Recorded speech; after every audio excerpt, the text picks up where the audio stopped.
Hi, I'm Sweetie Abochi, bringing you the AM News. Now, this is the first news bulletin on the Joy News channel. Starting with President John Dramani Mahama led Ghanaians in a solemn burial rite to lay former Environment Minister Alhaji Dr. Ibrahim Muntala Mohammed and Alhaji Muniru Mohammed Lemuna, former acting Deputy National Security Coordinator, to rest. The event, which started with a janaza at the forecourts of the State House, culminated in a burial service at the military cemetery in Accra. Prayers were said for the departed souls after being lowered to the ground. Here are excerpts of the funeral rites.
Now, President Mahama at the event commiserated with the family and thanked them for their patience and support to give the deceased a befitting burial. Today is not a day for talking.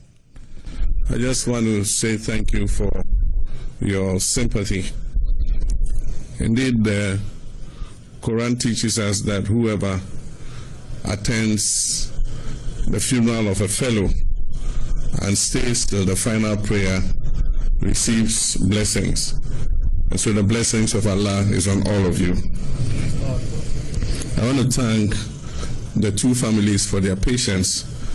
We recognize that in Islam, when a person has died, they are supposed to be interred as quickly as possible. Unfortunately, the state in which the bodies were made it difficult for us to identify positively which was which. And that's why we had to go through the scientific forensic process of identifying. Happily, that process was ended yesterday, and we received electronically the forensic results for our two brothers. And that's why we have come to bury ahead. As I speak, the forensic reports for the rest have also arrived. And so in consultation with their families, we would decide how their funeral should be held. But as we said, on the 15th of this month, we'll hold a state funeral for all of them. The families are able to hold separate events to commemorate their loved ones, and the government will be there to assist them. So the president also explained why he asked the deceased to be buried at the military cemetery. I want to thank the families too for accepting my decision that they be buried here in the military cemetery. Many of you would have probably had other intentions for their burial, but I do believe that this is a conducive resting place for the two brothers, and the families are free to visit their graves anytime that you want to do so. Just as President Mahama said, the final results of the DNA test to identify the bodies have been received by Health Minister Kwabena Mintah Akando.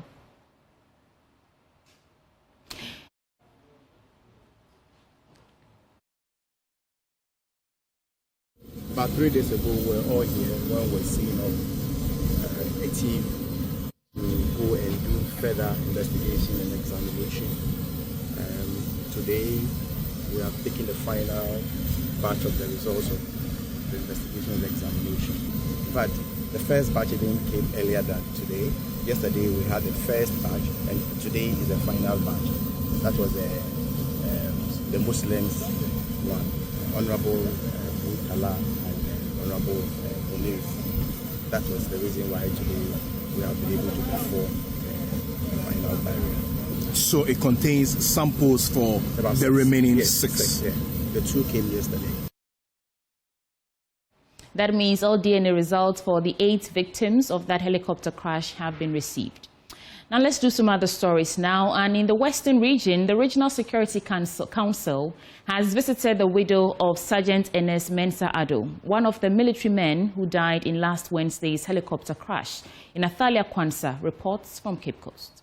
In the quiet streets of Cape Coast, a convoy arrived, carrying grief, condolences, and the weight of a nation's sorrow. The Western Regional Security Council, led by the Regional Minister Joseph Nelson, came to stand with the family of Sergeant Ernest Mensah Addo, one of the 8 lives lost in the tragic helicopter crash. His widow, married to him only on July 5th this year, now sat draped in black. The pain on her face spoke louder than any words could. This morning we set out to come and commiserate with her, share a few words with her, to comfort her and to encourage her that we are in this together. We are grieving. It's difficult for everyone. And to think that these are people with children, wives, mothers. You can't even imagine, how they're able to go through this. And so it's a responsibility of all of us to stand together with them, to support them, to see how they're able to pull through. A wedding barely a month ago, officiated by the Methodist Bishop of Cape Coast Diocese, Right Reverend Richardson Andem. Today, the same bishop welcomes the delegation, his own voice heavy with emotions. Isaiah chapter 55, verses 8 and 9. For my thoughts are not your thoughts, neither are your ways my ways, declares the Lord. As the heavens are higher than the earth, so are my ways higher than your ways, and my thoughts higher than your thoughts.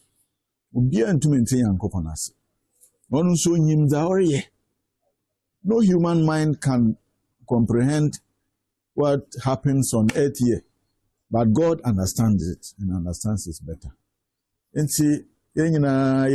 Members of the Air Force Wives Organization came along, women who understood the sacrifices of service and the silent fears that come with it.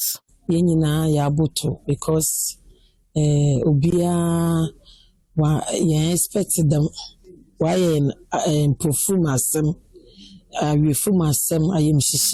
For the widow's family, the visit was a gesture of comfort in an unbearable time.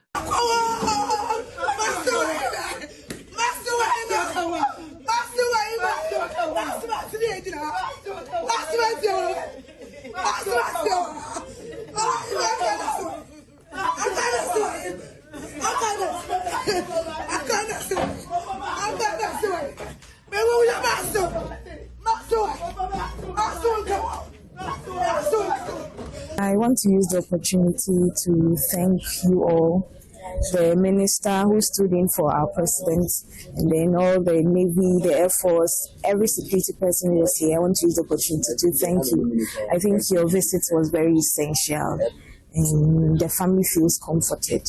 We pray that the Lord will take you back safely. A young married, cut short, a future rewritten in grief. But here in Cape Coast, the embrace of community and the nation's leaders stood as a reminder that in the shadow of loss, no family grieves alone. From Cape Coast, I am Afriyie Ankrah for Joy News. The Regional Director for Africa at the International Society of Radiographers and Radiological Technicians, Elizabeth Olasunkanmi Bologun, has urged government to sponsor specialization in radiography. She noted that the equipment used in the profession is highly complex and demands well-trained experts to operate. She called on governments to invest in the training of quality, skilled radiographers to strengthen the sector. Abigail Nkrumah again.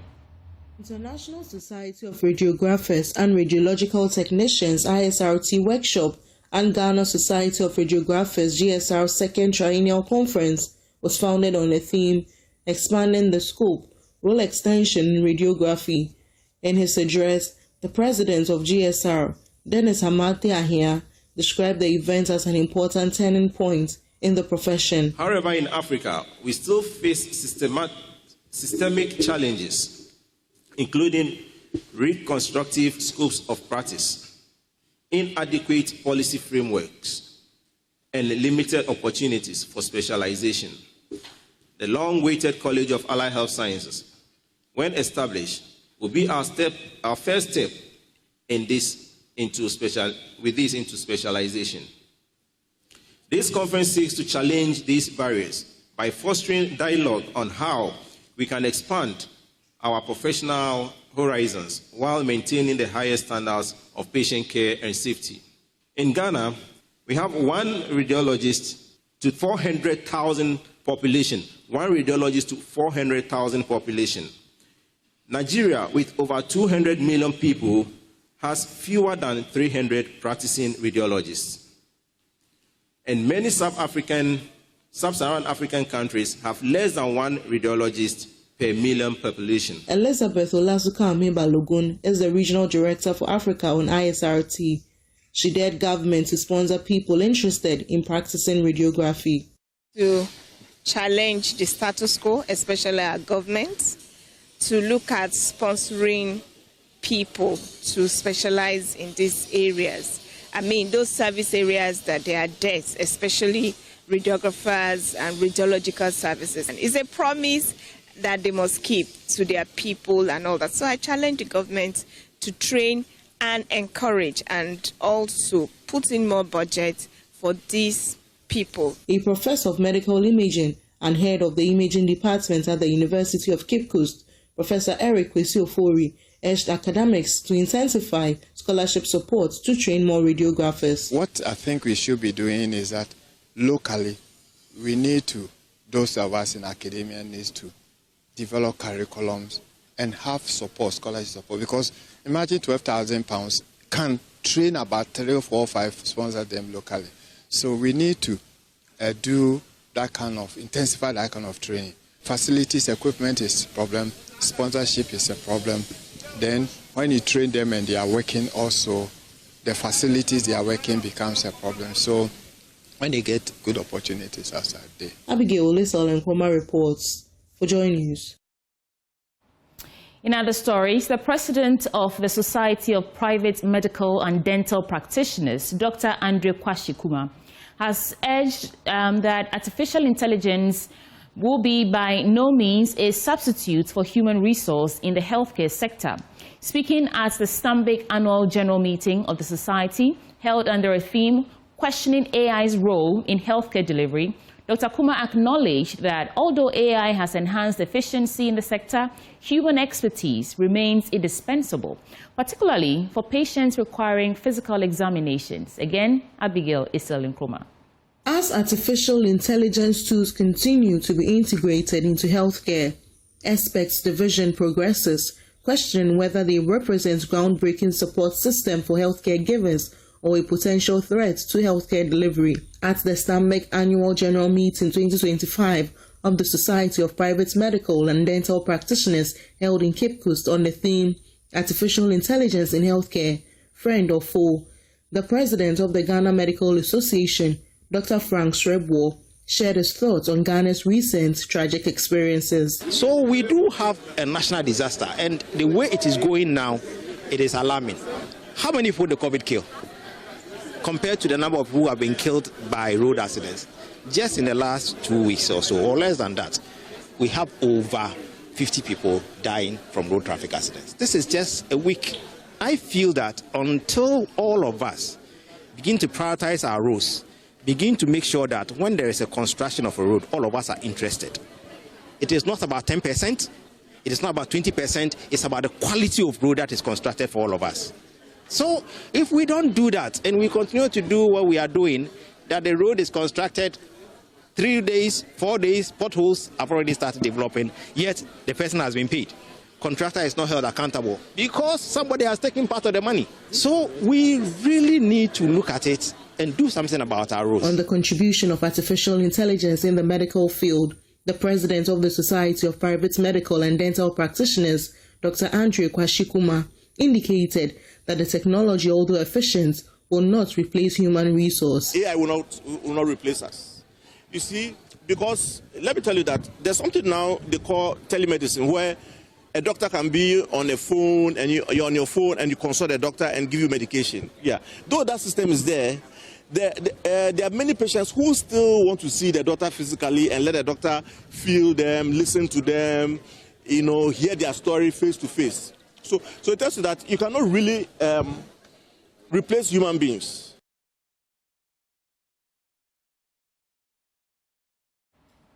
That takes us into a business update now with Samuel Kujobrace.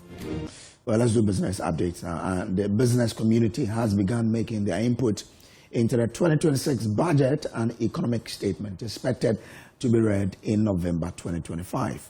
According to the Ghana National Chamber of Commerce and Industry, it has received a formal invitation to contribute to the 2026 economic statement. This follows an announcement by the Ministry of Finance asking the general public and business groups to submit their suggestions electronically to them. Speaking to Joy Business, President of the Ghana National Chamber of Commerce and Industry, Stefan Miezan Abbas, said they have made some significant input so far. Let me take the opportunity to, first of all, appreciate the government and also the finance minister that on numerous occasions they've tried to engage us, the private sector, except the 1 cedi levy on the petrol that was issued without engagement. But we want to congratulate the finance minister for sticking to his promise to engage the private sector. In that light, what we are trying to put before the finance minister to consider has to do with investment into so no the previous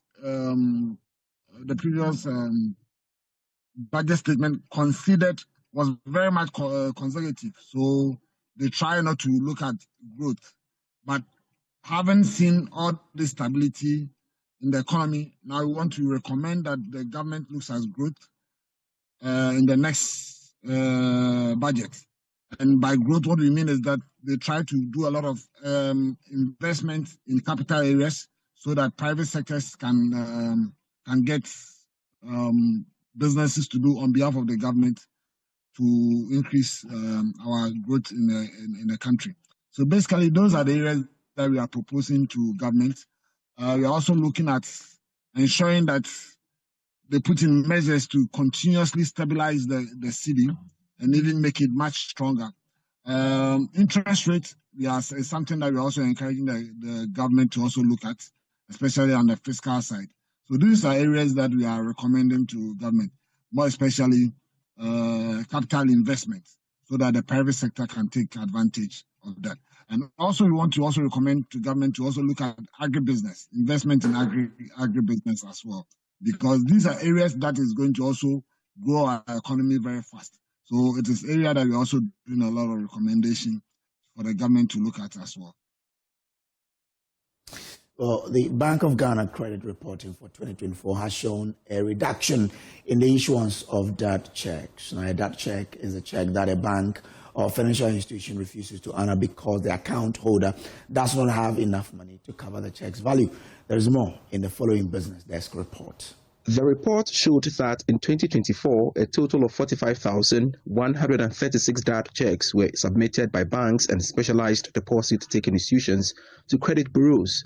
This represents a 15.19% decrease from the 2023 figure of 53,500 522. The Bank of Ghana explained that the decline is attributable to the regulator's constant sensitization of the public on the negative implications of issuing DAT checks on their ability to secure credit facilities. The central bank said it will continue to raise public awareness and enforce the directive on DAT checks to help boost public confidence in the check system. The report pointed out that in 2024, bank customers who flouted the DAT checks directives were sanctioned accordingly. According to the Bank of Ghana, the notable reduction in DAT checks incidents, increased usage of credit reports by financial institutions and other lenders, and enhanced public awareness of credit reporting systems are testaments to the growing robustness of the sector. The central bank said it remains committed to strengthening the credit information infrastructure enforcement and public education. And that's all in the business updates. And that's it for the AM News. Up next, sports with Muftar Nabila and Muftar is here. Muftar, good morning to you. Welcome aboard the news review segment on the AM show. The show is sponsored by Syntex Tanks. And before I introduce my guest, of course, I want to talk to you about Syntex Tanks for a little bit. Now, do you know the secret to real water storage? It's simple. If your tank doesn't have the tortoise on it, then it's not the correct tank. That's right. The tortoise tank, Syntex Tank, is the champion of water tanks. It is strong and durable and built to handle our Ghanaian weather. Rain or shine, Syntex Tank has got your back. So my people, go outside, check your tank. And if it doesn't have a tortoise on it, it's time to upgrade. Join the Syntex Tank family today and enjoy water storage that's tough like a tortoise. Call this number, 0244-335-168 to either buy one now or find one of our 400 agents nationwide. You can also shop online at www.syntexgh.com. Syntex Tank, a strong, a tough. Those who join us for the news review this morning, we have Victoria Bright. She's a lawyer and entrepreneur. We'll be joined by David Von D, who's a legislator and also a board member of SIC. And later we'll have James Kwabena Bonfe Jr. He's CEO of Census and a lecturer at UPSA. And Samuel Kojo Brace is here, and we'll both be steering the conversations together. But for now, we have Victoria Bright. Vicky, good morning. Good morning, sweetie. How are you doing? Well, thank you. Today, you and I are matching lipstick. Could you take it away? Well, good morning, Kojo. As usual, good morning. As usual, we give 2 minutes maximum to you to have a reflection on any issue that you want to speak on. I think the only issue really right now on everybody's mind is the tragedy. And it was a tragedy. It is a tragedy. You know, that happened on Wednesday. It's not been a week yet, so it's still, you know, very fresh in our memories. And I just couldn't believe it. You know, I was watching something else and I thought, oh, let me just tune in and check on the news. And then I saw this and I was in total shock. Before I realized that, you know, tears were streaming from my eyes. Oh. I just could not understand how two, you know, very special people and all the others, 8 people, you know, 8 gallant men, were just gone, just like that, in such a needless way. I mean, how many times have we sat here and talked about this illegal mining issue and the greed of people? And I remember the last time we talked about it, I was saying to people out there that if you are involved in this, anytime someone dies, their blood is on your head. And I'm repeating that. It seems like it's gone on for too long and it's gone too far. And we have to put the brakes on it. We have to. This must never, ever, ever happen again. But for the greed of people, these 8 people would still be alive. I mean, they were patriots. They have families, you know, and some of these children are so young. They've lost their fathers. I just can't, I understand, I think the squadron leader's family, they've lost 3 members of their family. I mean, how is anyone going to cope with that? In 5 months. In 5 months. Yeah. It's just so tragic. I don't know. So. And if you watch in our news, we brought a story about the one who got married a month ago. Oh. And if you look at the wife, she's shattered. I mean, the young lady, I'm sure, will find it hard to even utter words. If you look at her posture in the video, she was completely 1 month ago. shattered. Yes. 1 month ago. And the mother-in-law was saying that, oh, we were here on Wednesday. She was pointing to the spot in the house where they were standing with a young man. I mean, difficult. I mean, very, very difficult prayer for these people. Very difficult. Very difficult. And they must not die in vain. They must not die in vain. This menace, this war against Galamsey, and it is now a war, it has to stop. And it's a war that Ghana cannot afford to lose.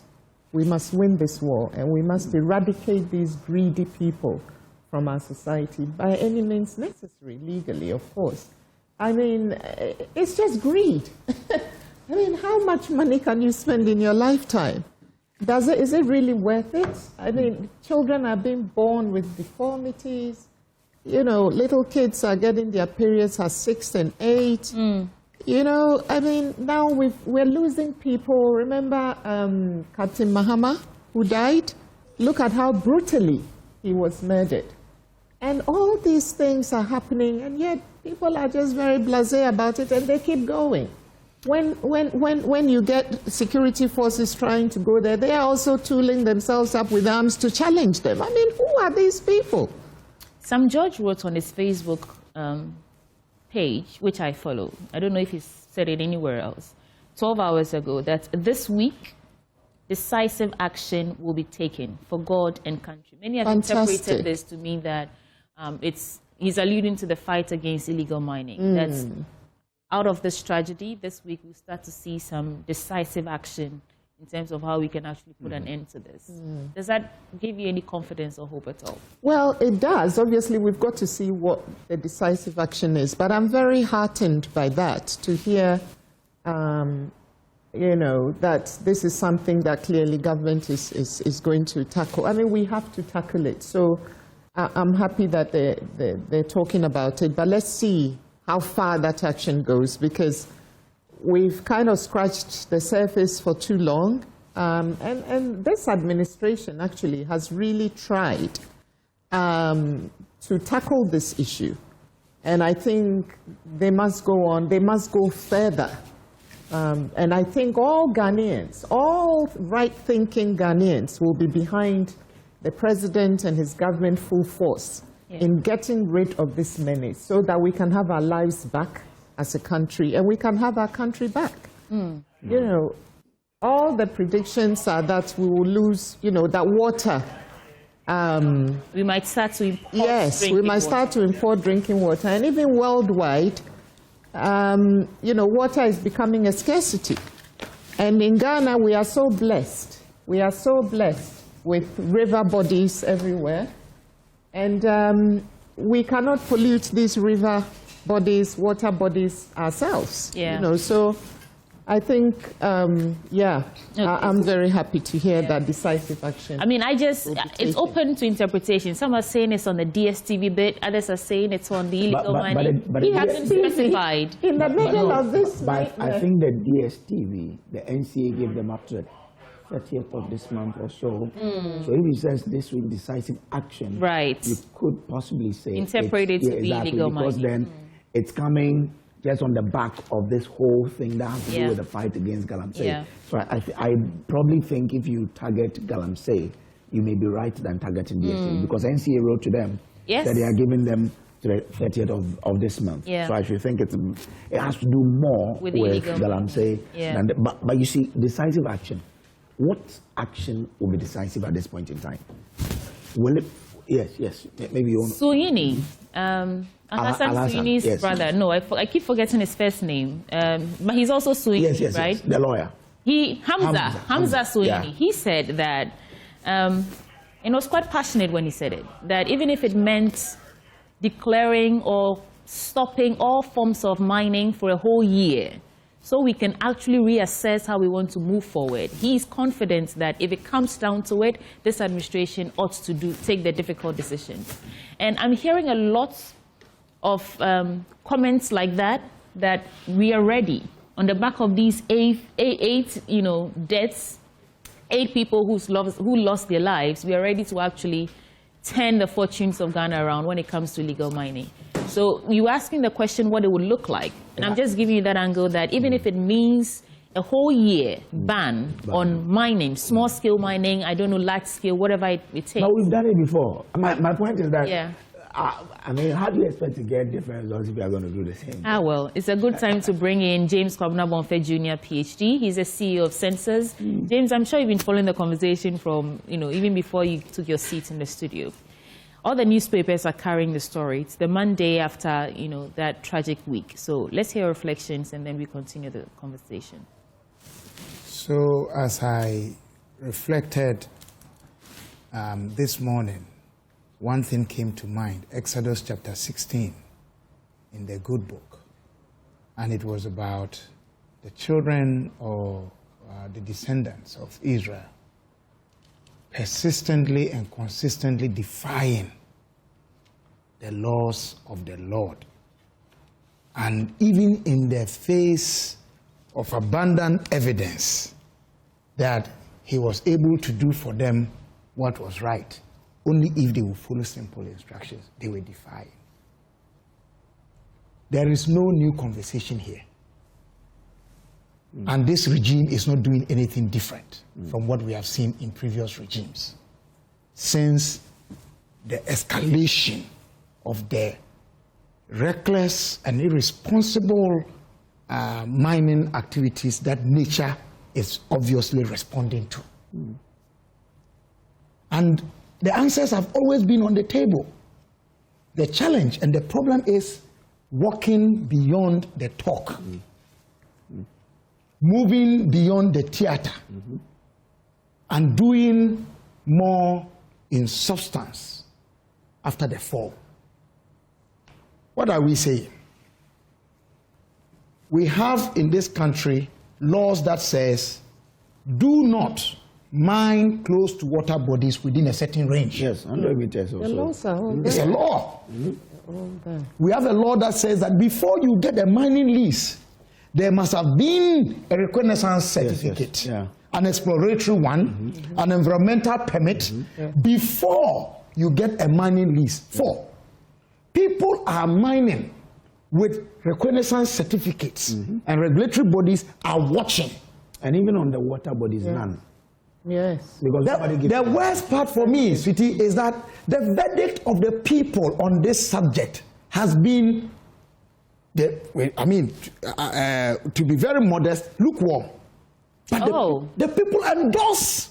You see, and I'll tell you why I said the people endorse what is going on. People poured onto the streets. Please, wait a minute. Those are people in Accra. We are responding, but even that, Kojo, we are responding to the symptoms.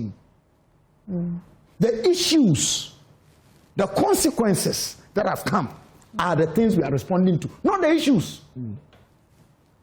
Not the issues. Okay? So how have we, as a people, considered the issue of proceeds from illegal mining activities that today we have got a way of sanitizing them and ephemizing them? I heard all of us saying Galamsey. I have consistently said that what we are fighting against is not Galamsey, it's illegal mining. How long should I cry? When you ephemize, it means that you don't even understand the issues. And you are not willing to learn. And that's why I make reference to Exodus chapter 16. That even in the face of abundant show of power, the children of Israel were resisting and questioning the power and authority of God. We know that you cannot offend nature and not reap from the consequences thereof. We know this. And as I was thinking about this, some verdict that was passed by not a Ghanaian, not an African, but a white man on our forebears and how they did things. R.S. Rattray, he wrote in Asante Law and Constitution, 1929. If you will indulge me, I'll just read it. What he said of our people. Hear him at page 389. The ancients who framed the native constitution, and indeed their more modern descendants, almost up to the present day, were burdened with a weight of responsibility from which those who framed European laws and constitutions with which we are familiar might well have recoiled in hopeless despair. Now this is where the meat is. The constitution of their tribe, and here the nation, was such that it would ensure, or at least not flagrantly militate against, the normal functioning of what we regard as nature's immutable laws. The assurance of bountiful crops, the continued fertility of the tribe, the even cycle of the seasons, the course of the heavenly bodies, and the protection from some cataclysmic which would destroy them and humankind, the control of other forces of nature, rain, lightning, floods, the onslaught of wild beasts, sickness, and finally death itself. All these were concerns for which human beings were considered directly and indirectly responsible, for which, in consequence of such beliefs, the elders of the tribe, the nation, here parliament, the executive, the judiciary, had to legislate and see to enforcement. This is how our forebears lived. That time we call Abajimbre. That period we call uncivilized. That time we refer to as a dark continent. And in today, when we think we know better, more information is available, we fall prey to our own greed, insensitivity to nature and its warnings. We should not just say never again. It is not just about saying never again. It's about doing to ensure that indeed we don't repeat this folly that is killing us. There's something called Nyansakasa. It's some sort of a newsletter that Professor Douglas Boateng releases every day. Something you just said. Quote, duty does not end with death. Its value lives in the actions we take afterwards. So it has happened. The president has admonished us to accept that this tragedy has indeed happened to us, and so we can begin to move on. Sweetie, so how do we move First and foremost, I say that the legal regime on mining must change, in the German's term, sofort, immediately. The state's 100% ownership must give way to 65% state ownership, 20% ownership to the landowners, those who own the land, bequeathed to them by their forebears or having attained by legal acquisition, and give 15% to the local authorities. The problem with illegal mining centers and hinges on ownership. The people have been sitting on gold, they've been sitting on minerals, and their conditions are worsened with people coming to exploit, denying them their sources of livelihood, destroying their water bodies, then polluting their environment. We now know that there's high metallic presence in the bodies of persons within the mining enclave, which has now extended to all of us living elsewhere in Ghana. Okay. So change the legal regime on ownership. And once the ownership change, people will be bound to protect that which is of interest to them. That for me is the starting point.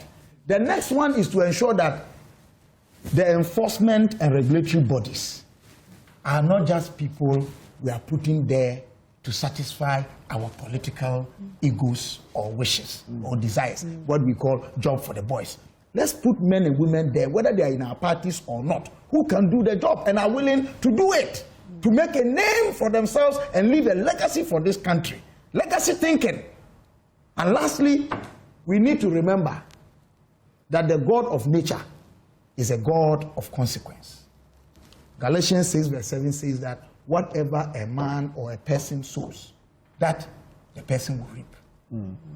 But James, now that we've had this tragedy on hands and we want to take a drastic measure, even though you speak about enforcement, Should that be the first step, or should something else come before we then look at it? Well, I talked about the need to change the legal regime.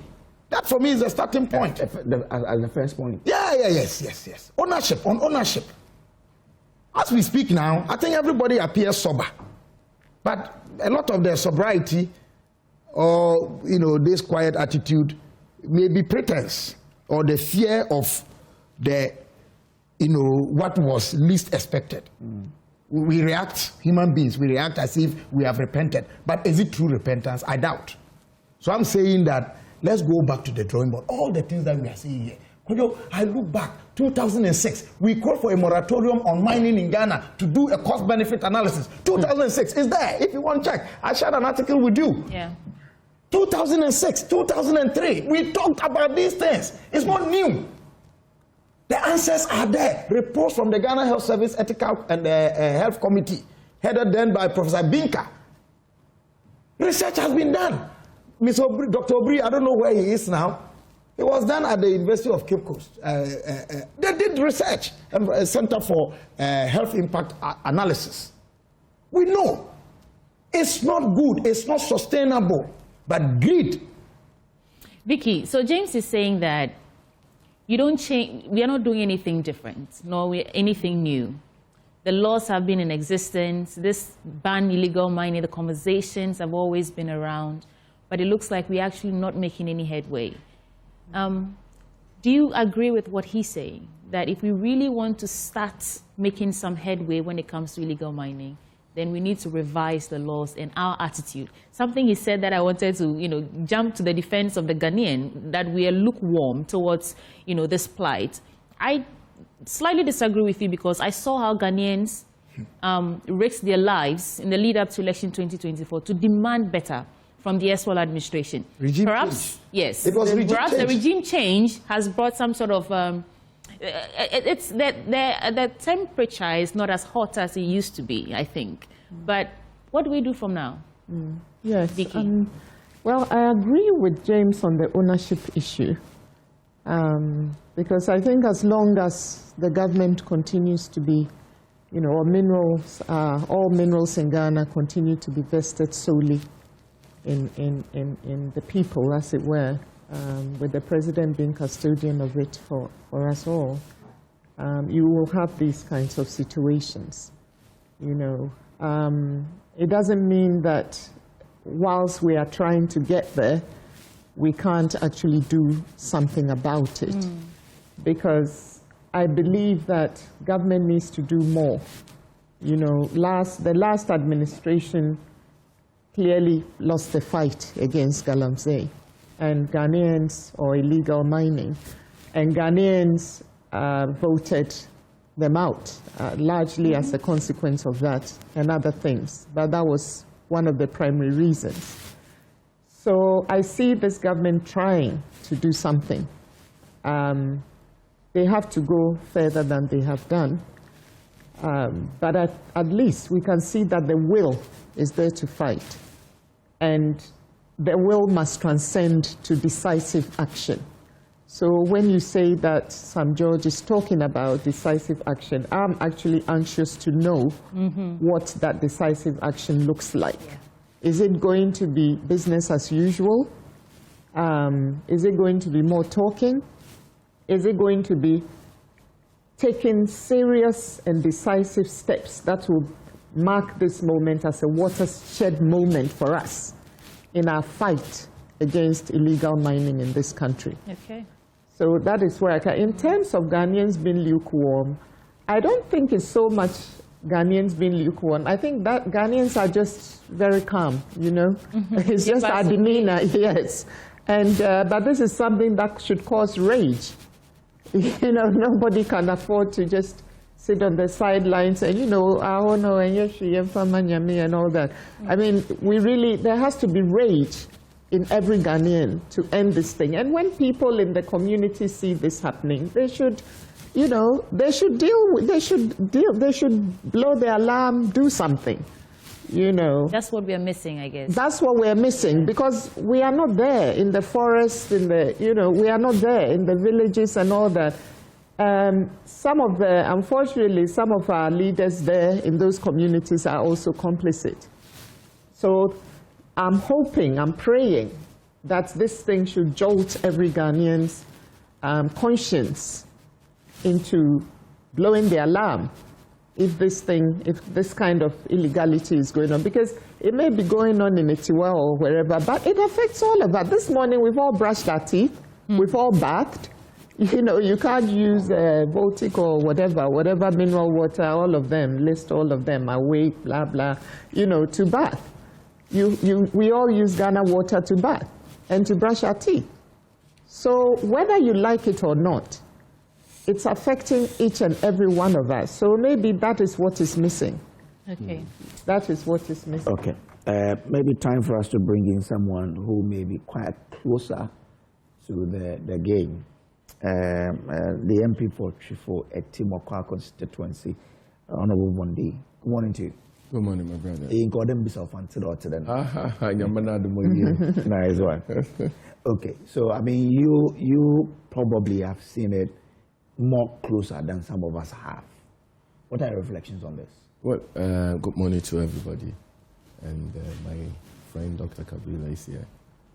And yesterday, Dr. Murtala and Moniru, they were, laid to rest. It's my prayer that the good Lord will grant them paradise.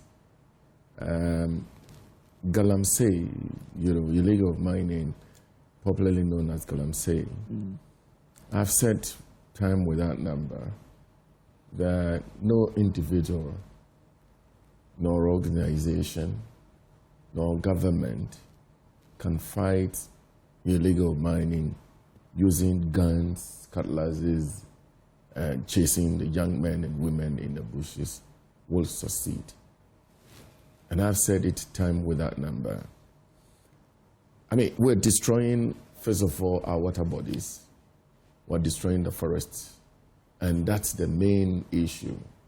If we're able to stop destroying the water bodies and get our water bodies, back to its original state, and we're able to stop the, miners to go to the forest to destroy the forest, I think that then we will be making some progress. But how do you do that? For example, if water is dashing into this, room right now, you don't go look for a rag and be cleaning the water continuously. What you do is to go to the top and shut the tap.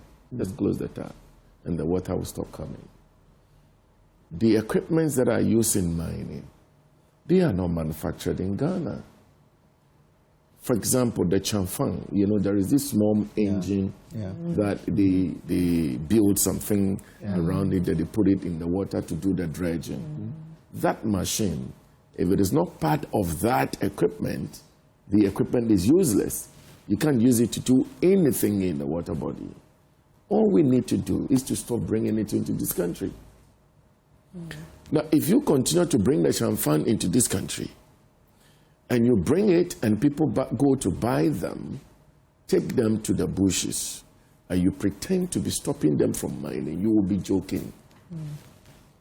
We have people who are, taking care of our ports, who are paid, who ensure things that we do not want to come to this country should not come to this country.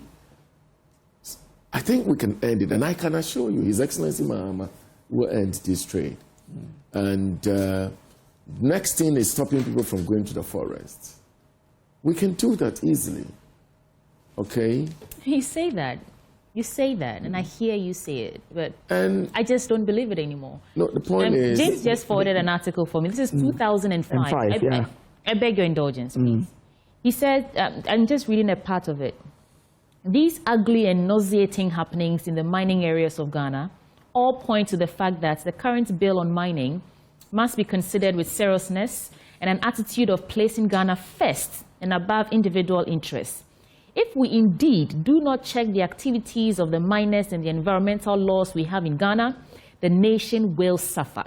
Now I want to skip to the part where it says, the humiliation meted out to the people sitting on the gold is far beyond foul, and something must be done about it immediately.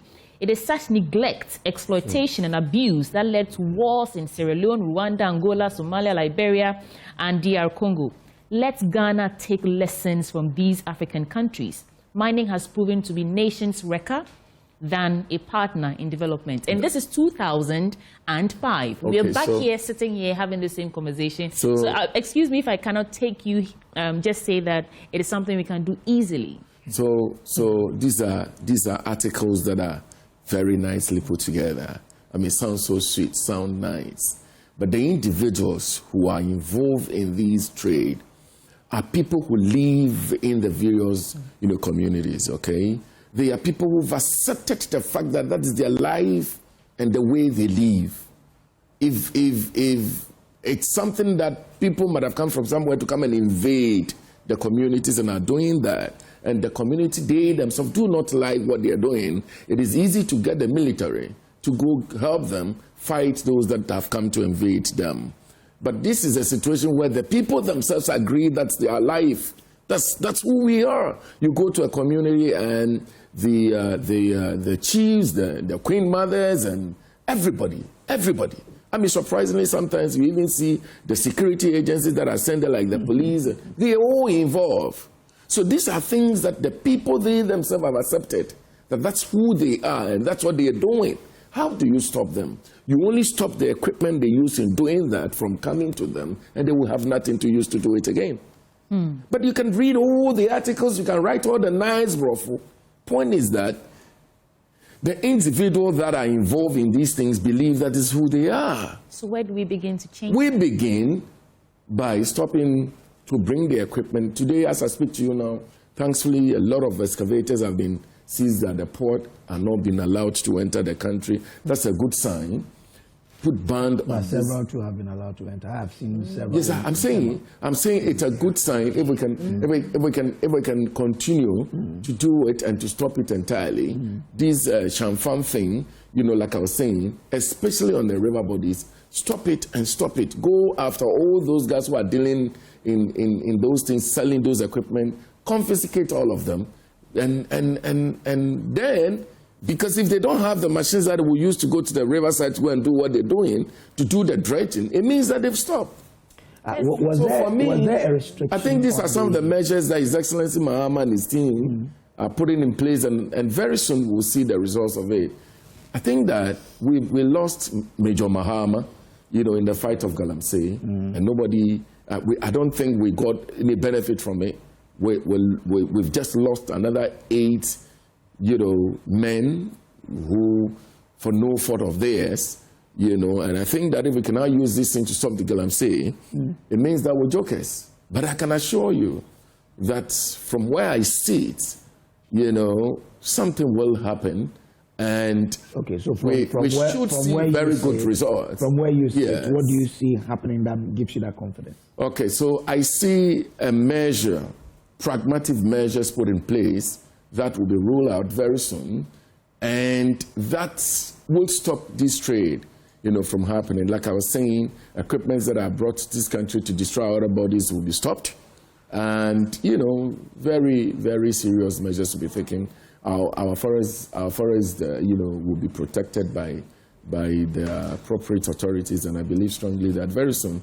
I mean, we will not continue to talk. I mean, when we continue to talk without doing anything, then there's no need talking. I can assure you. So what is going to very change? soon? So what is going to change at the port?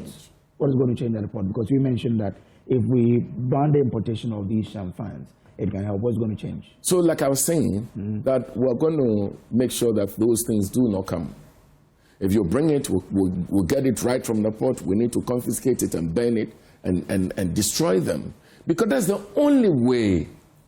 That's the only way we can stop, messing our water bodies up. Otherwise, then there's no way we're going to stop it. There is absolutely no way we can stop it. To assess this school of thought, right? Okay. So you say that it is the equipment they have that enables them to destroy our water bodies and forests, etc. But I also know that this thing is like an addiction. You have said right now that the people themselves have accepted this as a way of life. Exactly. Now, if the people have accepted this as a way of life, Yes. and I want to, for the purpose of this conversation, call it an addiction they have to this Yes. way of living. Yes. If they don't have the drug, they will Yes. find something else to fix that so high. let's get If they there. don't have the equipment, they will find a way to figure out something else to go. Does it really come down to the equipment or a reorientation of the mindset of the people there that what you're doing is simply criminal? Thank you. So let's get there. Get the equipment out of their hands and let them think of finding an alternative. Then We we can have tried deal with alternative livelihood. But I'm Yeah. saying that get the equipment out of their hands, then let them think of getting another way of doing it. Then we can deal with that. But as I speak to you now, like you're saying, the person may be having the hard drug in his hand, the weed and whatever, the tramol and all that in his house, in his hand. He's having access to it, and you say, stop taking it, stop smoking and all that. Yet the person is having the drug. What do? He will continue to smoke. What you do is to get all the drugs out of his hand and say, stop smoking. He turns around, he can't see anything to smoke. He may think differently. Okay. But if you continue to leave the champagne in their hands, you allow the big men and women to bring the champagne into the country. The young men come buy it and take it to the bushes and the riverside, and you tell them not to go dredge the river and destroy it and get what they call gold. Really? I don't think that's a solution. So you see that let Vicky get a word in. So I you see realize there. you wanted to say something. Vicky wanted to Vicky, make a point. I just wanted to make a point about the punishment regime for all of this, because look at what people are getting for stealing goods. You know, and these guys are far bigger criminals.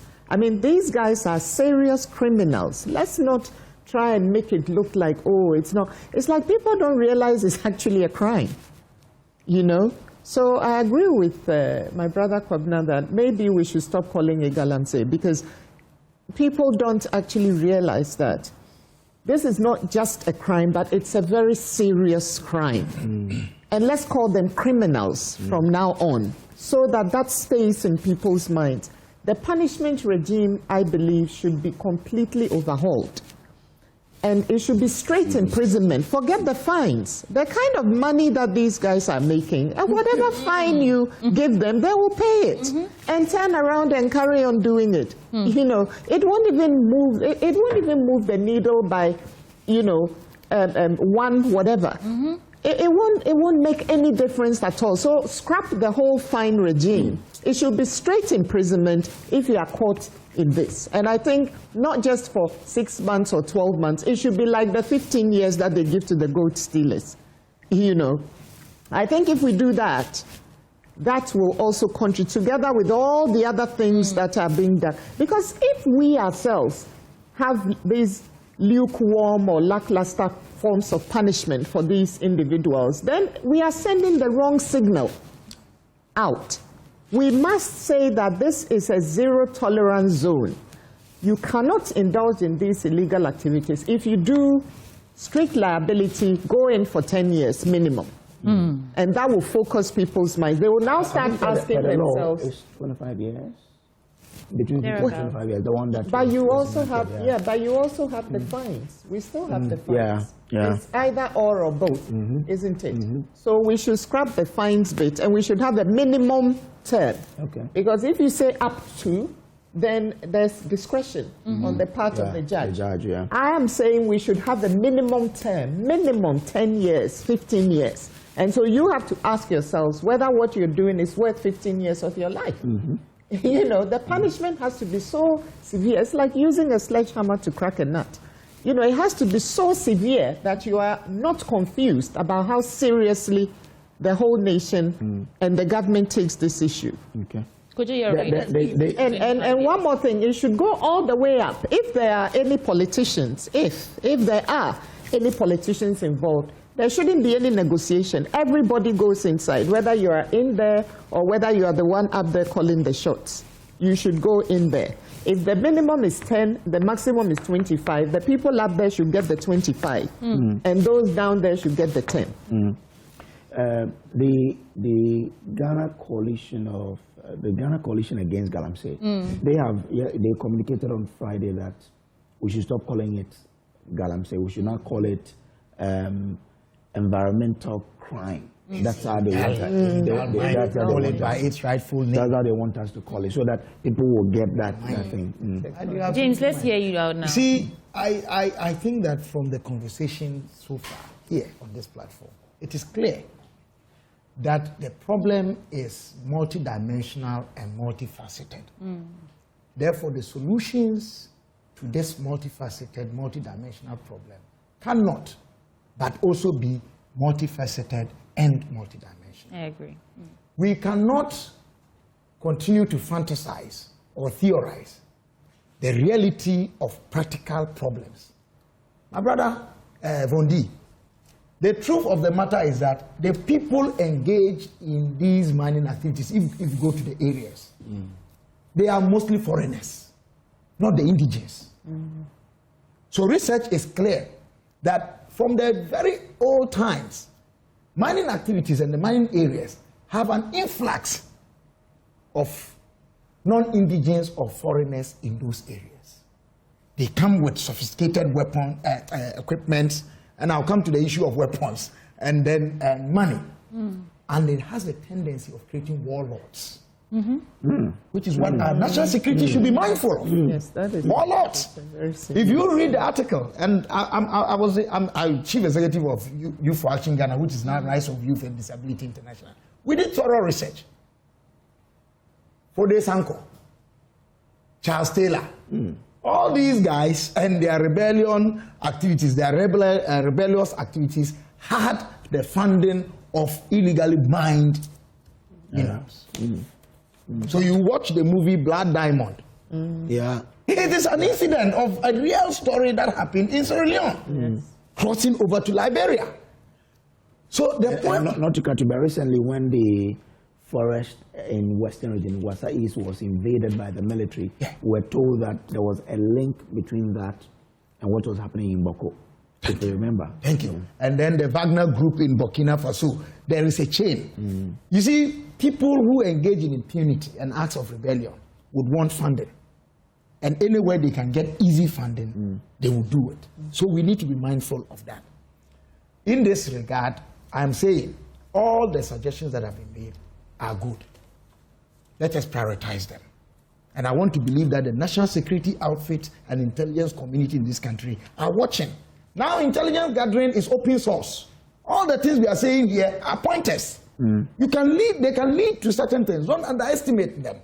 Once we do that, and journalists, Sweetie, and I want to make this point, the verdict of the people on illegal mining activity is not yet clear. It appears we endorse it. And I'll prove to you how. The people who make the money from these mining activities, illegal mining activities, only go to your community and check how they are adored and respected. Of course, yes. Because so, they have some money. The verdict I mean, and I refer to, is based on my knowledge. And my dear sister Vicky, you can relate to this. When we were growing up, we heard of Sikafi. Yes. If you had Sikafi, my parents would tell me never to get close to you. If we will have to survive based on the money we will get from you, then we should die. The verdict of the people has shifted.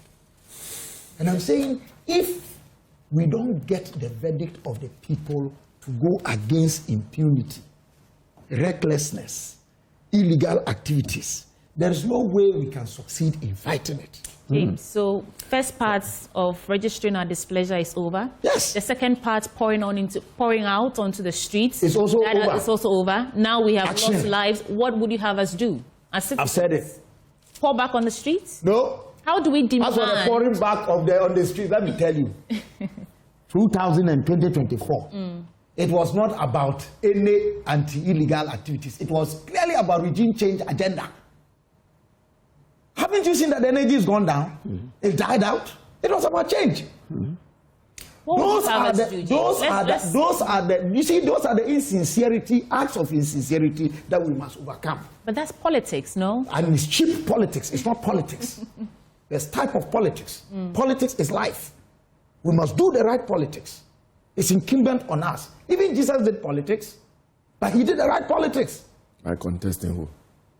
You see, so the cheap politics is where you think it is all about contest. Right, right. The right politics is where you see that it is cooperation and collaboration. And you aim at a legacy that at the mention of Jesus, based on what he did, the right politics, every knee shall bow. I want the specifics. So I'm saying the specifics, I've said them, I'm repeating. One, let's get the legal regime. No, but that's on the part of authorities, government, leadership. On the part of citizens, how do we get out of the lukewarm... I'm coming. So let's deal with enforcement issues. Rondi mentioned the activities to be done at the ports and so on and so forth. My sister has also talked about the punishment regime, making sure it is tough. And that means the judiciary, judges must pay attention to this. We the people, I say that we must begin to understand that life is more than money and wealth. It is not about being the richest person in society or being the topmost person. It's about making an impact, even if you are the lowest level of the ladder. Life is not about longevity or brevity. It's about impact. So we need to reorient our minds that the minerals that we are mining or we are to mine belong to three categories of people: the dead, the living, and the unborn. If you do a simple mathematical fraction, we the living, we are in the minority. The majority are those unborn and those who are dead. This is our African world view. If we understand it that way, and we know that cheating the majority will bring consequences on us, as I read what Ratri observed of our people when they made laws in the ancient times, even as at the time he was writing in 1929, we will be minded that we lived a better life than what we are living today. So we are better than this, and we can be better than this. Let us talk and not end at talk, but go beyond the talk and work indeed. While I don't like blame games and the rest, sometimes when we revisit this conversation, I cannot help but think organized labor failed us at some point.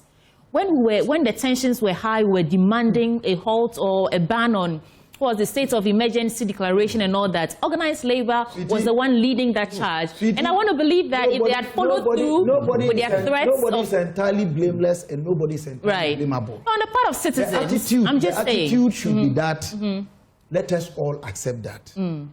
Enough.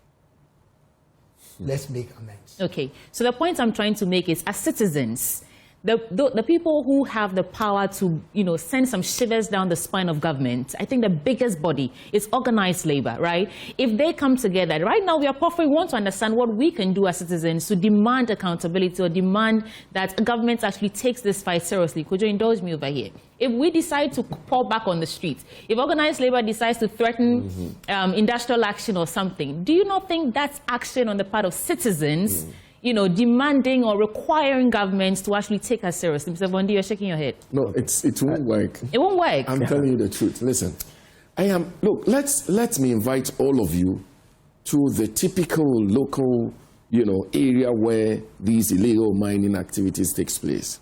Now you will understand what I'm saying. You see, the one who goes to the site and makes a lot of money is the most respected person in the society. Is the person they respect. He goes to funeral and give good money. He pays people's fees. I mean, well, whether it is dirty or not, that's no different between the coins you make and the coins they make. These are the people, and that's the way they think. That's the way they are. I am saying that there is no law that you will sit here and enact and talk about, no demonstration in Accra, Kumasi, Takrady, will go down the village where the people are doing the thing. What do? Take the power from them. Stop them from getting the champagne they used to go and destroy the land. Stop them from getting the excavator they used to go and destroy the land. They will talk, and they will stop talking because they will have nothing to go destroy the water. That's all we can do, and that's what we will do, and that's what we must do. But we can talk all the talk. We can do everything. You can prescribe taking people to jail 100 years. It won't stop the thing. It won't. That's why you need to have a consensus. So for me, it is not about talking now. It's about the action. And I promise you, I can assure you, those who are sponsoring Galamsey and all that, your end is near. Look, I can assure you that this government is not joking with Galamsey fight. We will stop it. It's stoppable. And we will stop it. So forget about laws, jail people. I mean, of course, His Excellency Akufo-Addo's regime, look, people were shot. Excavators were burned. And I'm telling you that these young boys in the bushes and so forth and so on, there are powerful people behind them. Some of them, they've done the work and they've made a lot of money. If you burn 10 excavators today, tomorrow they'll buy 20.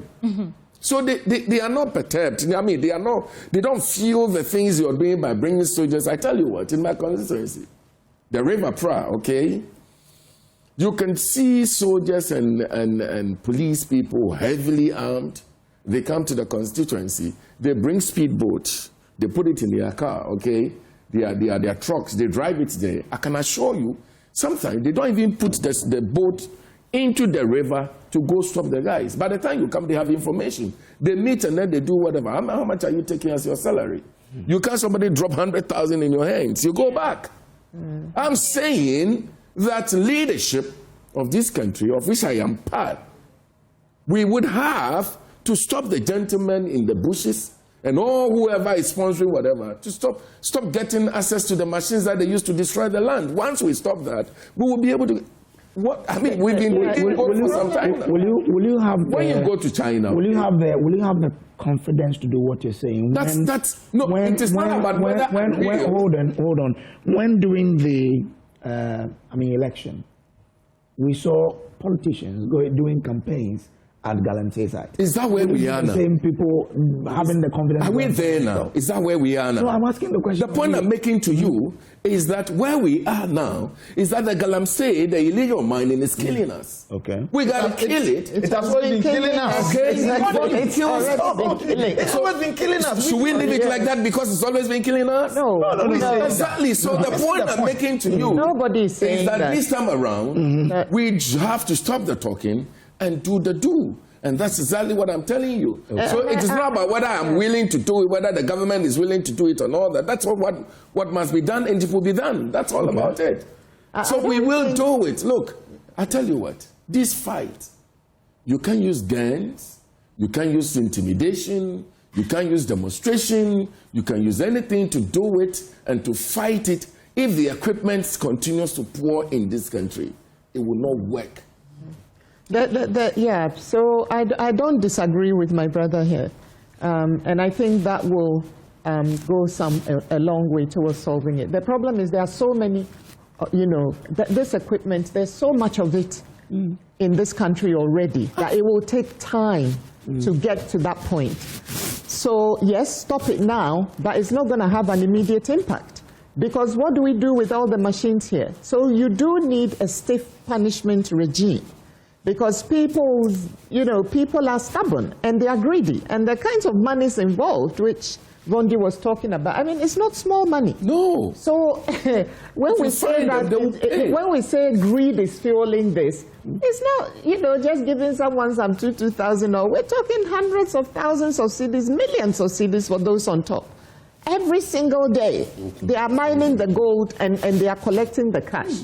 So in between, so yes, stop it, but there will be time. It will have to be phased out. Stop it, and in the meantime, make sure that those people are punished. I don't know whether we even have a whistleblowing line for Galamsey. Do we have one?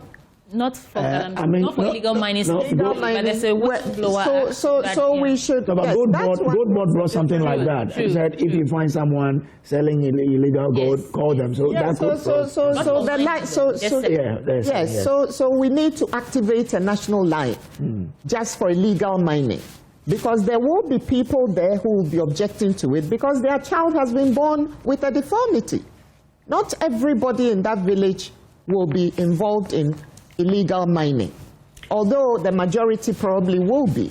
Because I think I saw a few weeks back a whole village of like 50,000 people all doing this thing. The whole village from the clinker seller to whatever, everybody was involved in it because they were feeding them, and then everybody was like a chain, like a production line. So everybody's life, everybody's life in that village depended on it. And those guys fueling it were the big men in the village, you know, with respect. So we have to stop that. So there's also a mindset shift that needs to come with education. I always ask myself, this NCCE, what are they doing? Because they are making some of the money. Oh, what are they doing? Are you saying on record that the NCCE is making money from illegal mining? I'm saying that you don't understand. No, are you saying that on the record or are you taking it back? Because I want to be sure how the conversation progresses. I'm saying some of them are involved in illegal mining. You're supposed to be educating Ghanaians. But again, isn't it the same way that some politicians are being sponsored by? I'm saying that even some MPs. I'm a member of parliament. So it is not a fight that we can just talk about just like that. Truth. I'm telling you the reality on the ground. Some chiefs are involved, some MPs, some DCEs. I mean, it's a fight that, look, listen, we must really naked these things now and deal with it head on. We must ensure that this trade is stopped. You cannot cover things. You cannot. You see, listen, you know what I'm talking about. I also know it. It's about time we name and shame. On that, I need him to actually prove or give me some sort of evidence to back that. But of course, you and I know I cannot sit on television. But you sit on national television to make the accusation. And be mentioning the National Commission of Civic Education. Hold on. You didn't have to make it. Hold on. So I'm saying that, for example, I'll give you a typical example. You cannot say that there is an DCE, appointed by the president, who's sitting in a constituency, and they are doing Galamsey in your constituency. They are doing illegal mining. Illegal, hold on. So it is the same thing now. I mean, that's the name we know. Illegal mining. It's wrong. So illegal mining in your constituency, you drive through, you see it every day, whether you make money from it or not. Once you see it, you're not able to do anything about it. You're part of it. You're part of it. I have to say, though, that we cannot independently verify that some NCC members... let's stop dressing this. No, you see, we're on national television. There are rules and the way things have to go.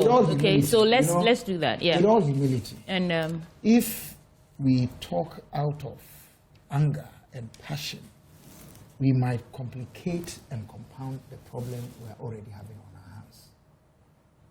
What I remember in very recent past, when COVID struck, was the president then calling almost like a community of the heads of the various institutions in this country to a round table, even though it could have been better. And at the time, I think I wrote an article saying that it is something that we must continue.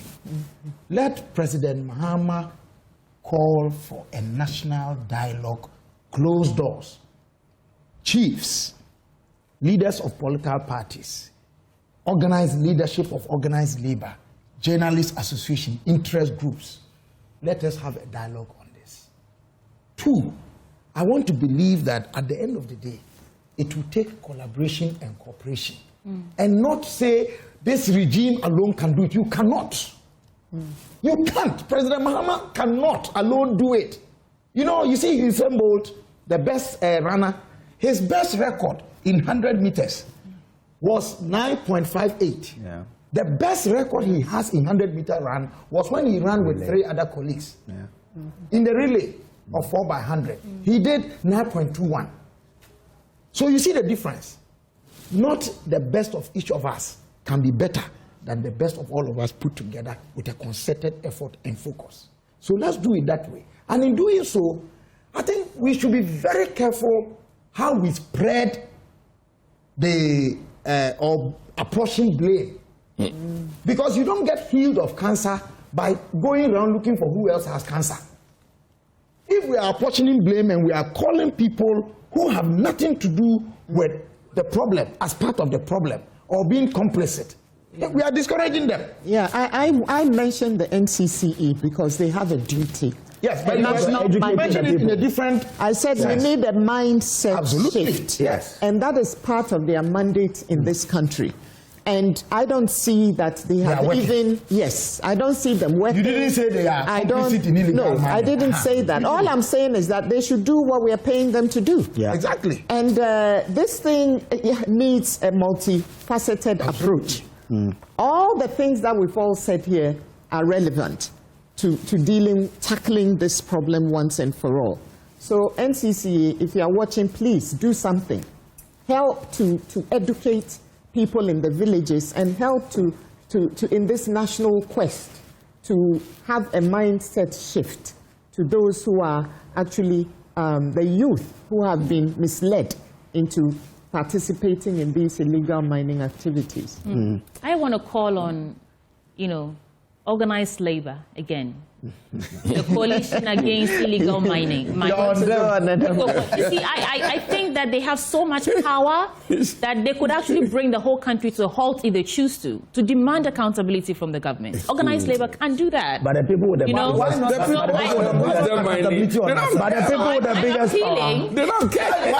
with the biggest power is those in the communities. Yeah.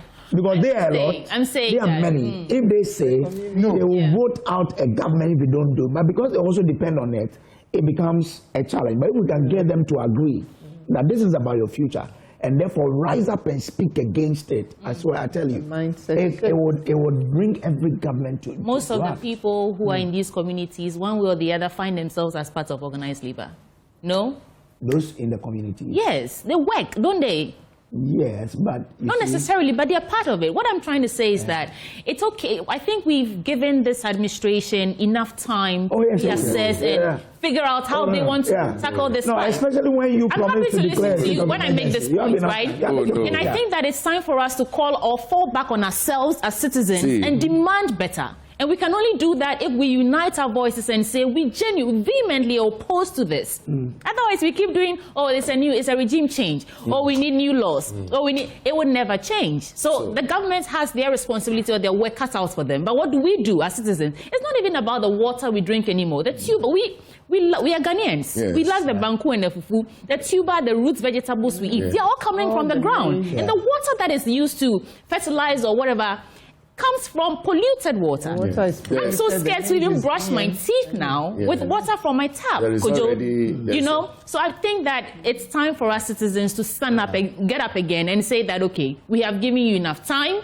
Whatever you're doing, it doesn't seem to be escalating the solutions we want to see. So what are we doing as citizens? That's why and I think I agree with you that organized labor can be the catalyst, really. Yes, we as a people, what are we doing? We can't just sit down every day and talk about it. If organized labor says that if government doesn't do anything about it, we're going to lay our hands down. We need to demand accountability. Government will run to do something. Okay, so that's the point I'm making. Well, I agree. The solution to this problem is not just a single solution. Everybody would have to come and see. Let me say it well again. I am saying that every MCE, any DCE, who sit in your constituency and your district and see this trade goes on and you do nothing about it, it is because you are benefiting from it directly or because you are part of what is going on. So I'm only calling on them to rise and work.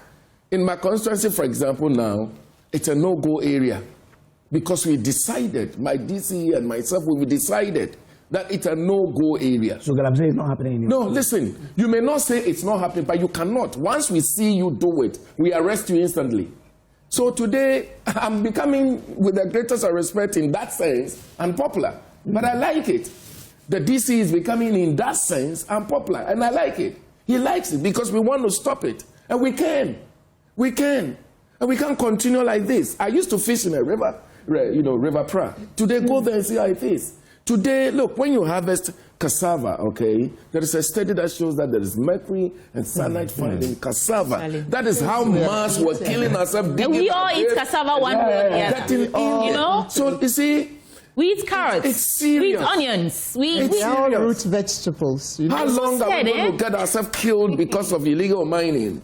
Who says if you are genuine, you can't make money? You can still make money if you are genuine. Yes. Nobody said don't mine. Mine responsibly. Yes. But look at what we're doing to our river bodies. Go to China. China have more gold than Ghana. Go to China. Their river bodies are so clean. Why do we allow them to come and destroy our own and get out? No, I'm sorry. What you see there tells you how, because this is not a river. No.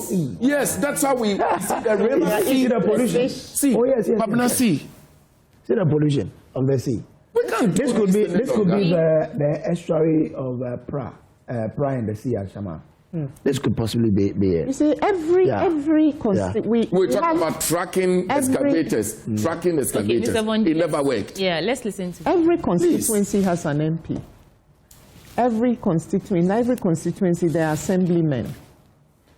You have MCEs or DCEs. So these are people who drill down to the local level, to the villages, to the communities themselves. So they have a huge role to play in this fight. A huge role to play in this fight because they are there with the people. You know, so we are asking every MP in these mining areas, every assemblyman in these mining areas, every MCE in these mining areas, and every DCE in these mining areas to get involved in this fight, and help government to, and all of us, citizens, Ghanaians, they included, to tackle this menace. Because while you are collecting the money and all that, your child is drinking the water. Your child is bathing with the water. Your child is brushing their teeth with the water. You know, we are all eating the banku and the fufu and all that. If the banchi and all that is polluted with mercury and cyanide and all sorts of things, I mean, where does that leave us? So even the perpetrators themselves are not exempt. Oh, some of them can import water. But you can't import water to bath. Well, to drink at least. Yeah, but they're importing the VOS and the rest, you know. Yeah, that's when the planes land these days, a huge part of what they bring is water now. Yes. So the rest of us, but this is hearsay. This is hearsay. You still have to bath. So whatever you do, you can't escape it. As long as you live here, unless you don't live in Ghana. But James, that brought you out of your pensive mood, my remark on the waterbed. Let's get into the newspapers now. And you want to say something? I mean, I think that as much as we want to be light about things, we should be careful not to be seen as trivializing part of the conversation. That's all. Okay, so on the Ghanaian Times newspaper, I mean, all the newspapers are carrying the story of the tragedy and the aftermath, but let's get into it. Sierra Leonean president touches down to commiserate with Ghana. Murtala Mohamed Muniru Limuna remains laid to rest at military cemetery in Accra. Nation in pensive mood as thousands grieve victims of helicopter crash. On the Economy Times, financial markets remain stable despite Ghana's national tragedy. GRA, NIA standoff over debt claims. Maritime stakeholders fear severe impact on cargo clearance. And BOG recorded 50% dip in remittances value as CD appreciates. Kojo, what stories do you have? Well, I have the custodian, and it says Ghana bids farewell to Murtala and Muniru. Ghanaians hail Asomdwehene Bawumia as he consoles Mahama over chopper crash tragedy. Jospon boss pays tribute to helicopter crash victims. NAPO urges support for bereaved families of rotorcraft victims. And Stop Galamsey to honor helicopter crash victims, Tony Edu to Mahama. And when we interviewed Tony Edu, he said the president should just deploy 3 battalions. That's how he puts it. Deploy 3 battalions and give them the necessary support. They will end Galamsey. He says in in 3 weeks or so, he says the 3 battalions can do the work, but we are just not deploying them. Will they be there forever? That's a strategy he's proposing. Yeah, and I let them from the forest. I asked him, but if forever? they leave, he says the battalions knows what to do. We just need to deploy them. That we are not deploying them. That's why we are not winning the fight. Now, BNFT says Mumuadu Raw Bank posts remarkable growth in all indicators. Economic recovery holds, but risks linger without deeper reform, and credit checks double on digital lending boom. IEAG calls for overhaul of port operations, unified forex rate. That's it on the front page of the BNFT. At the back page, it says Petra Abba Samoa, appointed board chairperson of Ghana Post Company and topmost entrepreneur, celebrated at 15th Ghana Entrepreneur Awards Gala. Those are the stories. Daily Democrat, it says, let's honor the 8 fallen heroes, Assemblies of God suggest. Primpla calls for responsible reporting after national tragedy. Dr. Japan pays tribute to fallen patriot. Mutala Miniru buried yesterday. State mourns with families of fallen heroes. Vicky and James and Mr. Vondi, before we get into your papers, I want us to spend some time and reflect on this statement. I want to pull it up in a minute. That statement coming from the ecumenical, I want to get the name right. Ecumenical envoy. Presidential envoy. Yeah. Okay. I just want to get the statement. Afriyie Ankrah. Right. What? So they're saying that prophets should now, he is saying that prophets should now sort of report prophecies to the presidency if it involves government officials. Yeah. Just a second, I don't know where I found that. You can find it for me. And so, for me, Kojo and I were discussing this morning that they want to regulate prophets and prophecies in the country now. Mr. Bondi, where is this coming from, and what does it do for us? I have my personal view about prophecy. I remember, I've forgotten the quotation. Okay, I found the statement now. Please, let me just read a bit out for our audience benefit. So, strengthening spiritual partnership for national direction and heal. Hopefully, they'll put a statement on your screen so you can follow. So I want to skip the part and say, as part of strengthening national coordination on spiritual matters, especially in these times of uncertainty and complexity, we kindly encourage you to inform all prophets, men and women of God, under your oversight, that any prophecy or spiritual insight of a national nature, especially those with implications for high-profile political leaders, governance, national security, or public stability, should be formally relayed to the office of the Presidential Envoy for urgent review and appropriate escalation. And this is in a spirit of responsibility, discernment, and stewardship over the nation's destiny. And it's coming from the office of the Presidential Envoy for Interfaith and Ecumenical Relations, Office of the President, Jubilee House. Yeah. What does this do for us? I have my personal view and a different view about that. I don't know whether we want to institutionalize prophecy in this country. And I don't think that I agree. You see, I don't want to stand against anybody's religion, anybody's faith. Again, I'm a Christian, I'm a Church of Pentecost elder, and I so believe in Christianity.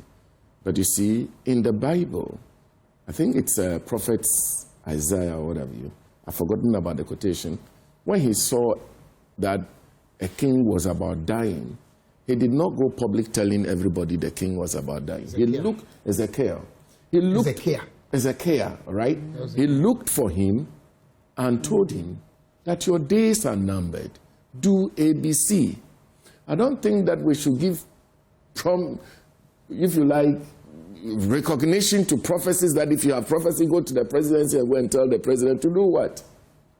Well, news broke that there was a prophecy. No, I mean, those things, In any case, if truly you have a prophecy about somebody, what did you do? God should give you the discernment to be able to pray against it and avert it if it is negative.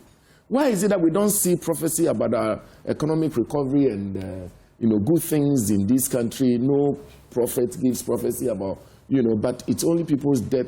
Remember, one of them prophesied about the chief imam dying about 4 years ago. He's still living. I mean, these things are things I don't want us to entertain. We have serious business in our hands. And I don't want to say that you have prophecy, that's fine, but I don't think that the president should veer into receiving, create a desk and be receiving prophecy. Everybody would have gotten a job to do. That would have been a huge industry again. Go and tell some hideous prophecy and make some money. I don't think we should entertain that. With the greatest of respect to my brother Ankrah, I don't think that is one of the serious things that we should pay attention to. With the greatest of respect. Yeah, James, educate me. It says it's coming from the office of the Presidential Envoy for Interfaith and Ecumenical Relations. And you're saying we should refer to the statement as coming from him, Elvis Ankrah. The office, is he the only one occupying that office? I want to be educated on this. Well, it brings to question the nature of that statement and the office it purports to come from, the issue about governance and the governmental system that President Mahama is running. You know, we have got a Ministry of Chieftaincy. Yes. A Ministry of Local Government. Chieftaincy and Religious Affairs. If you read the text that is signed by my brother Elvis, everything he mentions there falls under that ministry. There's a minister, my brother Ahmed Ibrahim. Does he know of this? And what relationship is being established between the presidency and this? The least said about that statement, the better. All I want to suggest to my brother Elvis is that the government must read 2 Chronicles 7, verse 13 and 14. It's a prayer that is reported as coming from God, as an instruction during the dedication of the temple by King Solomon. The key word there, if my people who I have appointed will turn away from the things that I've instructed them against and come to me and pray, I will heal the nation. I will attend to them and I will bless them. I'm not quoting verbatim, but this is essentially what is there. One of the things that they must do immediately is to see to stopping the things that are grieving this nation. One of them is a trial of the Chief Justice. Don't go there. That got lost in all the juicy topics that we discuss these days. Yes. No, don't go there. No, Mr. I have gone there. Allow him to. No. It is one of them. You are not following. I am following what is going on there. And I'm telling you that to mention as a reason what's happening to this country is happening. You see? No, but let's hear him out, and then you can counter his arguments when he's done. Okay, I mean, so don't let's go hear there. him I out. mean, Okay. you are very Let him finish. Don't be intolerant to divergent or dissent. Some divergent dissents are with the greatest of respect. You haven't said anything. You spoke on this subject. I didn't contest what you said. I am speaking and I'm taking my lines. What is your problem? Look, anyway, carry on. Anyway. At the end of the day, it is very clear that that path, not only was it new to us, it is not guided by any regulation. And I'm not the one saying this. The leader of government business in Parliament, Mama Yarga, said it. So definitely, the discretions at play are very high. I believe that, and this is a proposition I'm making, the Chief Justice, obviously from what has happened, cannot continue to work. So there should be a plan to stop this phony trial, get her to resign quietly, and a new appointment be made. It will heal this nation as part of the process. Okay. Yeah. I guess that's an argument you can make. So, Mr. Vondi, what's your counter argument? I think that the Chief Justice's issue is not out of law. Our laws in this country are clear. There are no ambiguities whatsoever on how to remove the Chief Justice. We saw what happened to Charlotte Osei when in this country. She was not Chief Justice. Again, she was a government official, so appointed to superintend over a whole election of this country. We cannot be saying that we have to choose and select just because somebody is Chief Justice, somebody is not. I think that His Excellency Mahama did not do anything and is not doing anything regarding Tokono's issue that is out of law.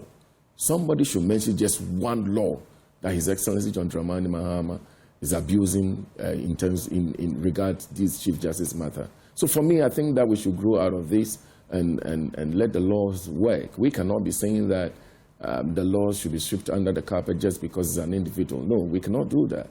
So for me, it is really not an issue, a reason we should consider with the greatest of respect. All right. Vicky? I think I'll start with this Office of the Presidential Envoy for Interfaith and Ecumenical Relations. Actually, I had no idea. I encountered that word. I had no idea we even had this office. Yeah. I didn't know of its existence. I think he's the first one to occupy it, right? But I thought that the ministry for government, chieftaincy and religious affairs. I thought that covered all the religious, issues that we have in this country. So I was very surprised to see this letter. I don't see how you can regulate prophecies. I don't see how, because when God gives you a prophecy, God tells you how to release it and all the rest of it. If it's something that can keep, then, I guess you can write in God who is giving all those whatever. Yes. And if it's something that can't keep, then you say it. I don't know what, whether it's a knee-jerk reaction to what's going on, or whether this is something that has, that has been seriously thought through over some time, a period of time before being released. But it's, we have real problems in this country. And so I'm very, very surprised to see this. And but we've all had issues with some prophecies, right? Yes. Isn't there we have a way to sanitize the sort of prophecies? But you can't sanitize it from the presidency. Okay. That's the problem. I agree with you. There are a lot of quack prophets out there. There are some genuine ones out there. And, some of the bad ones are so good with this psychological thing that they are actually the ones who get the minds of a lot of our people, sadly. Vulnerable people. So I do agree that there has to be some kind of sanctioning of some of these prophets. But as to regulating it from the presidency, surely the presidency has a lot on its plate. Things that are pressing, things that we must deal with right now before we go into these kinds of. In fact, I don't know of any country where prophecies are being regulated. So maybe, I don't know all the laws in this world, but if there's one we want to know about it, maybe the viewers can tell us if they know of any countries that are regulating prophecies. But no, we have more serious problems to deal with. Okay. Well, let's bring into this discussion Bishop Dr. Samuel. We have the man himself, Afriyie Ankrah, with us on the line. Grateful to you, sir, for joining. What's the goal behind that particular directive you issued? The directive or request.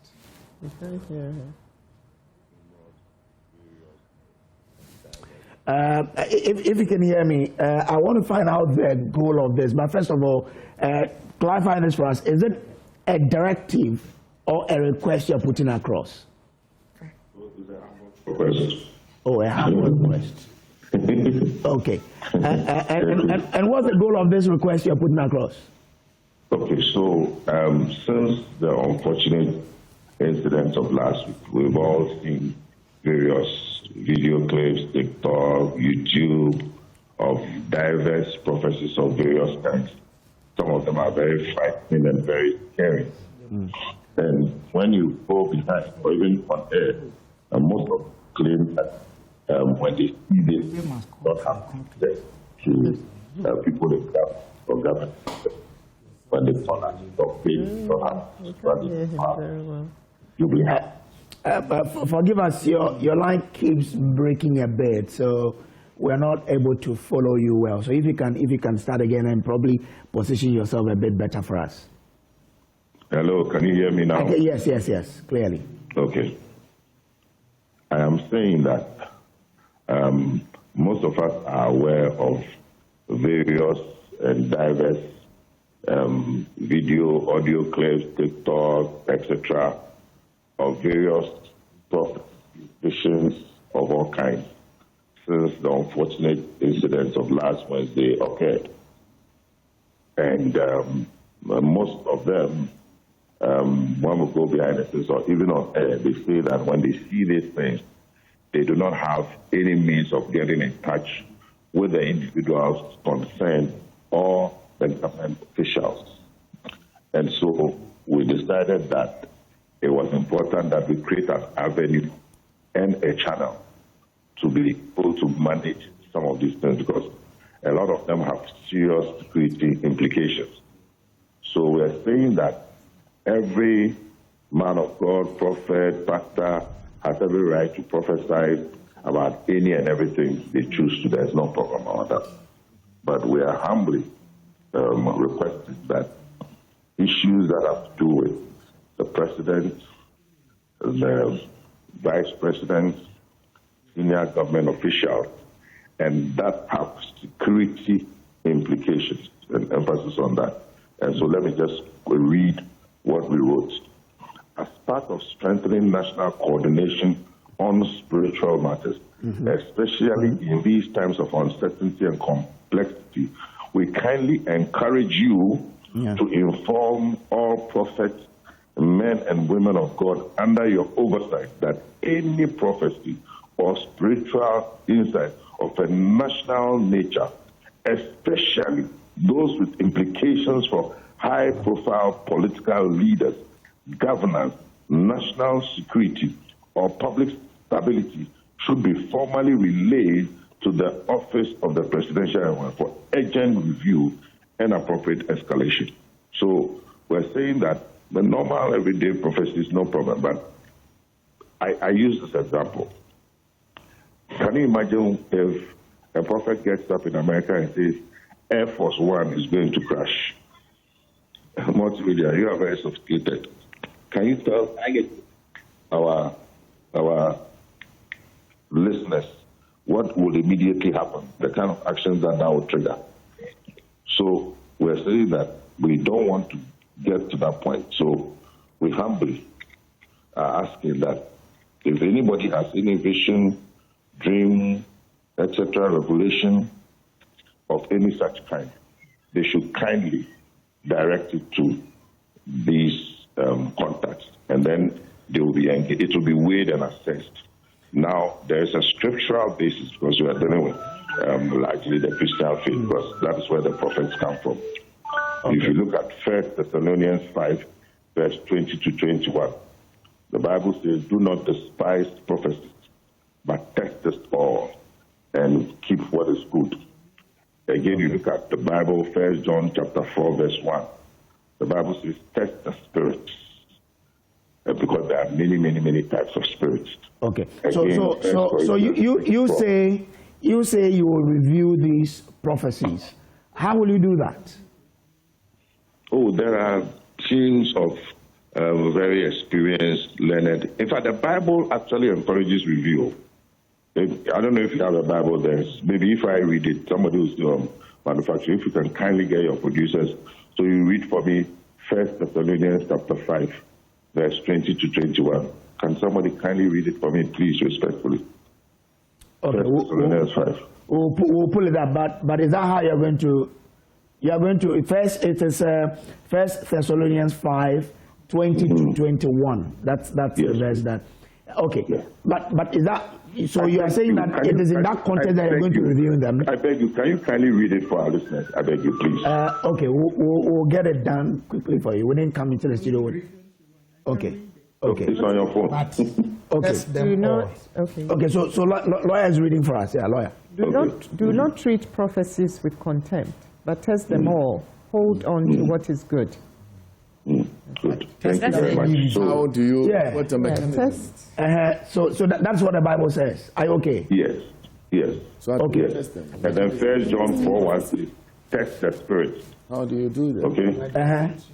And then 1 Corinthians 6:12 says, all things are lawful for me, but all things are not beneficial.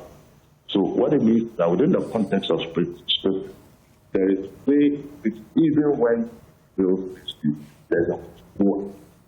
Okay. So when? Your line has gone bad again. We're having a good interaction, but your line has gone bad again. If you can reposition yourself, I'll be happy. Please, what was the last thing you heard, please? Okay, so you were from 1 John. That's where the line started misbehaving. Okay. So I'm saying that 1 John says we test the spirits, and 1 Corinthians 6:12 says All things are lawful, but not all things are beneficial. Okay. So there's a way. There are seasoned men and women of God, a team that weighs those things. You know, we look at it based on the scripture, as the scripture has advocated that we should do.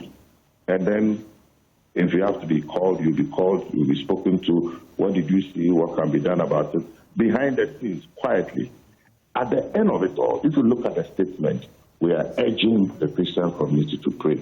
But whether it's prophecy, whether it's a vision, whether it's a revelation, at the end of the day, everything begins and ends with prayer.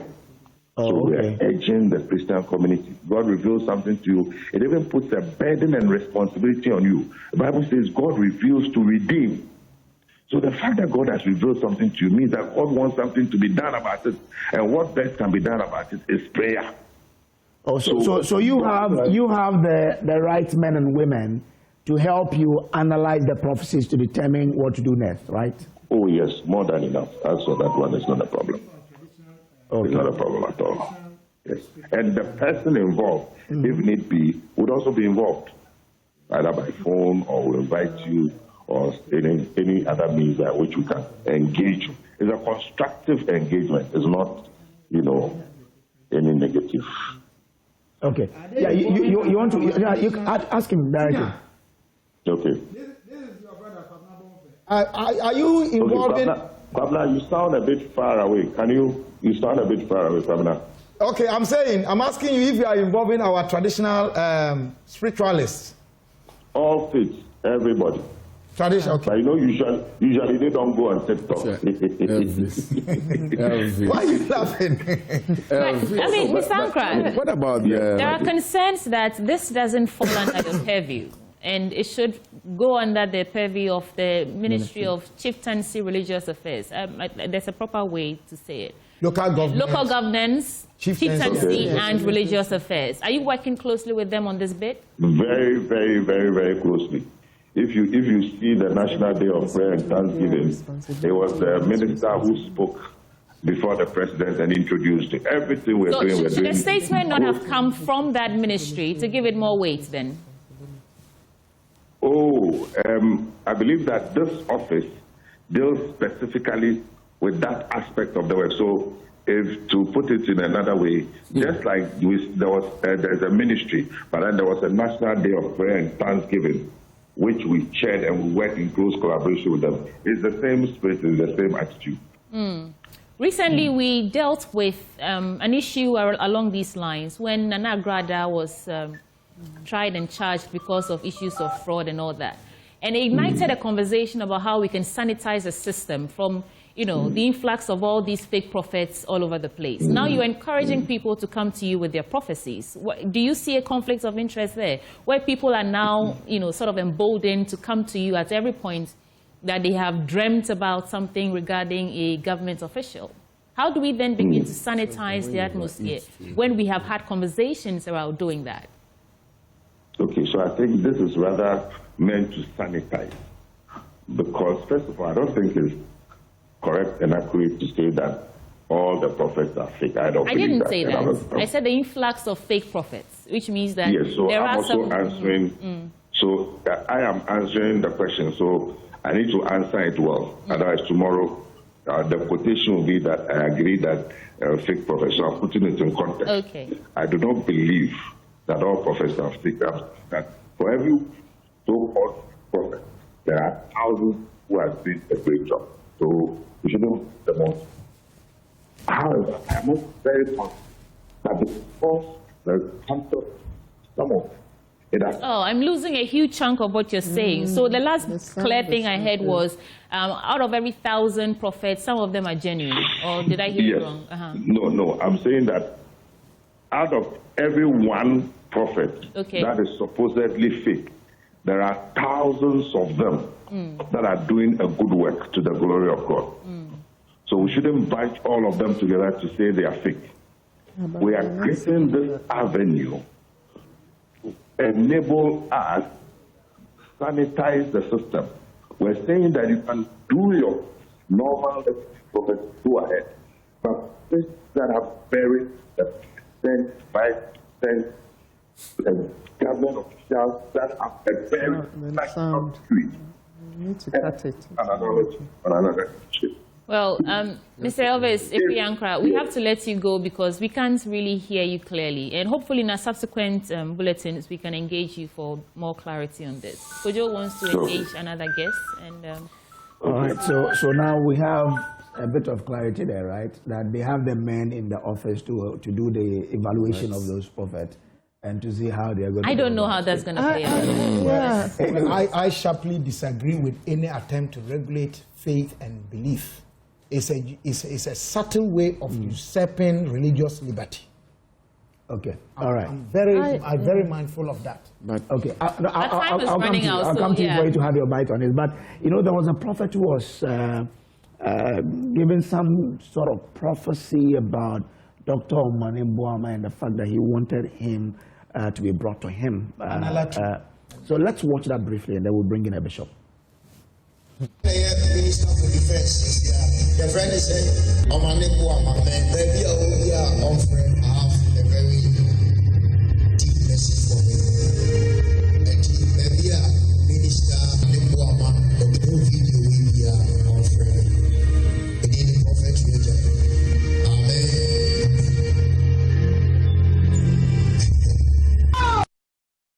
But they left late. Okay, so that was the prophet. They're asking that Omani Boama be brought to him. But with the late of Omani Boama, let's bring in Bishop Dr. Samuel Noy Mensah. He's chairman of the board of trustees of Full Gospel Church International. Grateful to you, sir, for joining. Now, what do you make of all of this? That you are men of God, God reveals things to you, and you have to put it across. What do you make of even the mechanism some of you choose to do it? And now the presidential envoy for interfaith seeking to, regulate of a sort how you go about communicating the prophecies that God gives you. Well, thank you very much, Kojo, and good morning to your panel over there, your cherished viewers.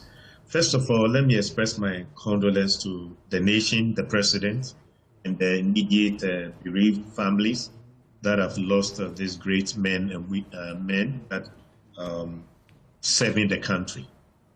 I do appreciate what we are trying to do to manage the feelings of people, but government getting involved in the management of prophecies, we will probably get into a system where government cannot control this. I think government's function is to provide the leadership and solve the problems of our people. We shouldn't mix what we claim as prophecies to the management of governance. No nation has developed based on prophecies and prayers. Nations have developed by leaders who think and solve the problems of our society. If you look at China, Singapore, Malaysia, Dubai, they are not developed based on prophecies and prayers. The problems we have in our country are not spiritual.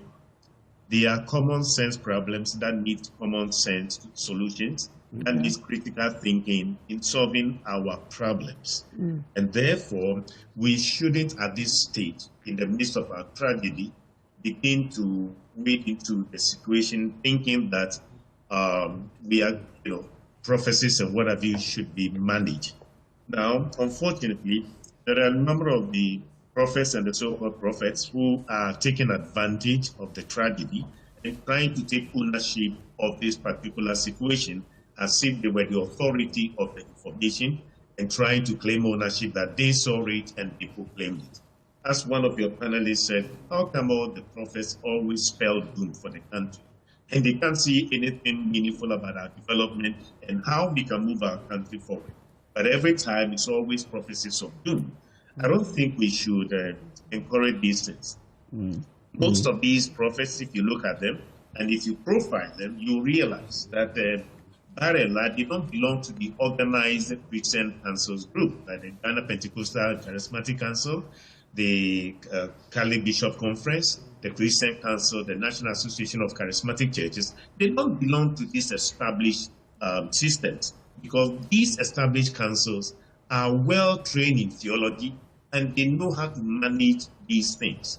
So unfortunately, we have most of them, and the concern is that we need to find out, if you profile them, you realize that majority of them may not be having well-educated, educated background.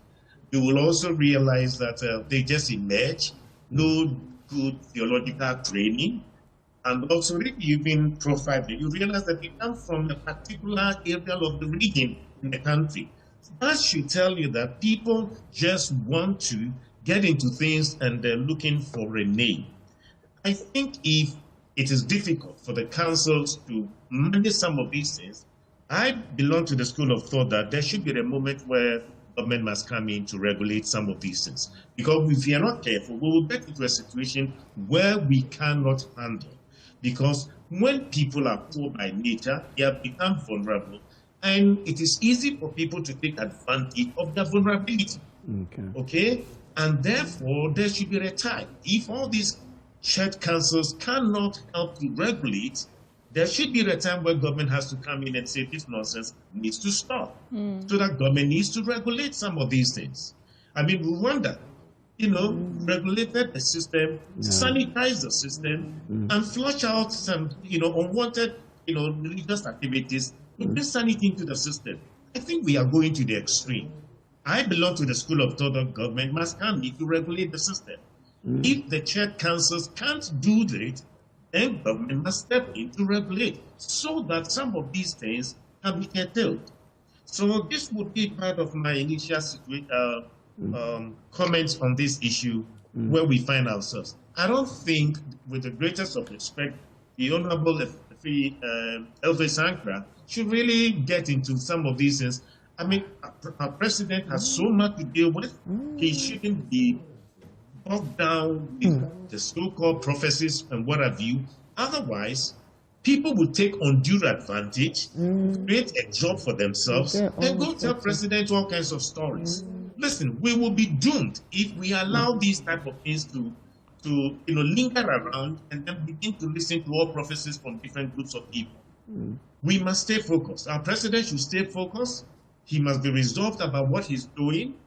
We have the scriptures enjoins us to pray for our leaders, which we would do. If you have any prophecy or you have any revelation that you think authorities must get to know, you find a way to approach them and then communicate that. But doing that in the public, throwing it in the public domain in the name of social media, that is not what the scriptures actually direct us to do. Majority of these prophets, they just want recognition. They want to get popularity and fame. And unfortunately, using the tragedy to authenticate that they are authors of these things is extremely unfortunate. Okay. But Bishop, I thought I heard you say at a point the government needs to come in to regulate.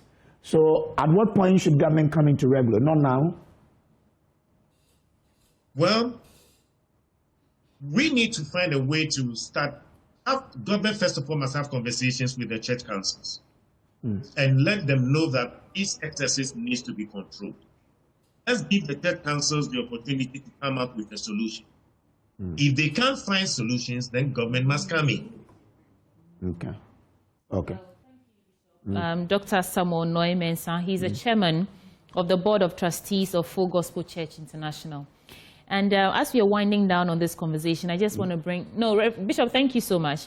So this is Reverend Joe Latte. He's a lawyer based in the UK, and he says, please tell Elvis that all prophecy is Christocentric, quote, to the law and to the testimony. If they speak not according to his word, it is because there is no light in them, unquote. And this is Isaiah 8:20. And so any prophecy about who is going to die in 2025 is unscriptural. Agree? And I saw all of you agreeing with Bishop when he was talking about whether or not this should be a private matter.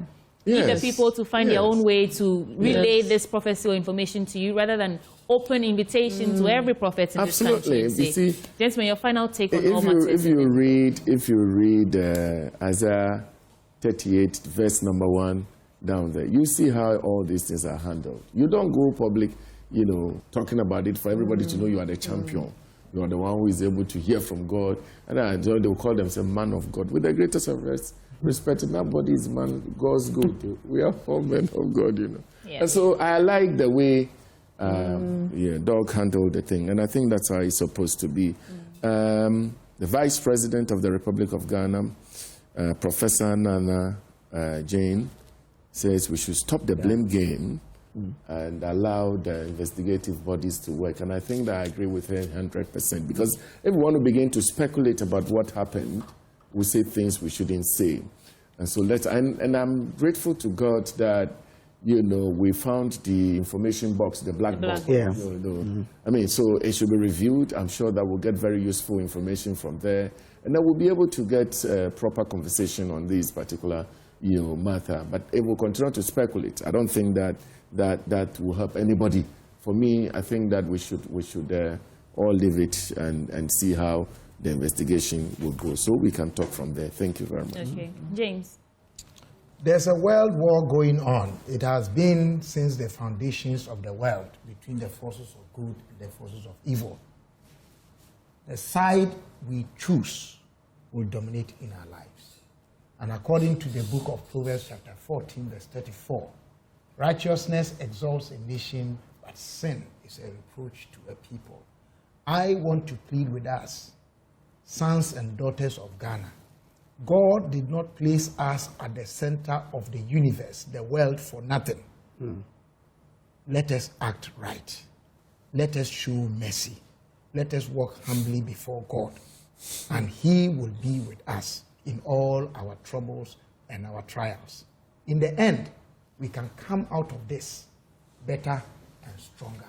Our differences should make us stronger and greater than divide us. God be with us. Yes, I agree with all the sentiments expressed, especially from the guest that we just heard from Full Gospel, the chair of the Board of Trustees. And I also believe in prophecy, and I believe that God reveals to redeem. So if you are a true prophet of God and doom has been revealed to you, you need to pray about it yourself. You don't need to make any fanfare about it. So it's a private matter, as we were saying, and let's keep it like that. Because this avenue could be a slippery slope, and it could lead to all sorts of things. So we need to be very, very cautious. We must tread with extreme caution before deciding to embark on this path. The other thing I wanted to talk about, which we haven't spoken about at all, is our capacity for forensics. That is a big thing that, unfortunately, the conversation has taken us in a different direction. I want to mention that before we close the curtains, as it were, because we have the people. We have the people. We have qualified experts, but they are saying to us that they lack the logistical and structural capacity, or we lack the logistical and structural capacity. So I think there should be a wake-up call on our government to begin to put in place this capability in our country. Because what are they doing? I mean, we have these forensic, eminent forensic scientists, and they are just sitting there, presumably, because they just don't have, they have all the knowledge and expertise, but they just don't have the logistical and structural capability. It is 2025. DNA should not be coming out of South Africa, should not be analyzed from South Africa. We should have the capability right here. Because guess what? Even in the facilities that they are being analyzed in, there are probably some Ghanaian scientists there. So they are in the US, UK, everywhere in the world. So we have the intellectual capability. So we need to be empowered to do this. That's a good call. Interesting. Professor Stampede. Oh, and one more point. Bereavement counseling. Bereavement counseling for the families of these people, not just 5 sessions, but throughout. It has an endowment. Yes, and an endowment as well for the children.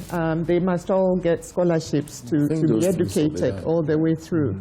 Well, that, Honorable Bondi says that he thinks that it will be done. No, I mean, there's no two ways about that. Okay. I mean, Yes. and this all the way through to university, these children have to be there's taken no two ways care about of. that. Okay. I know who His Excellency Mahama is. I mean, things like that will never slip out of his hand. He will get it done. And Yes, and whoever comes should continue. Yeah. This is not political. Not at all. It's not political. Whether whoever comes after President Mahama should continue with these endowments for these children. This is not about politics at all. It's about our fallen heroes and the children, the little vulnerable children that they've left behind. On Thursday, there's an event that's going to take place at the University of Professional Studies, Accra, by the alumni of student leaders, you know, Mutala and Mani, and then Muniru. They were both student. The three of them were all student leaders. Okay. So the present NUCS executives and past alumni of NUCS are meeting to commemorate their passing and do something. Okay. Absolutely interesting. I mean, at 5. Okay. 5 p.m. So I'm inviting all student leaders, alumni to be present. I'll be there. Okay. All right. Well, it's been quite, a time here on the news review where we had to go through all of that, and I'm sure that in your homes you will also be saying a prayer for all of these men that we've lost and their families, because I say that the video I saw of that young lady who was married a month ago is heartbreaking. I mean, I cannot imagine or even try to understand what she's going through. But from how I saw in the video, she will need much more than just talking. Right. Those who are spreading all these, videos they have to stop it. Pictures on social media, left, right, center. But I think that it's about time we stop all these things because they bring fresh respect and pain. It brings back the pain. True respect. I think that we should stop these.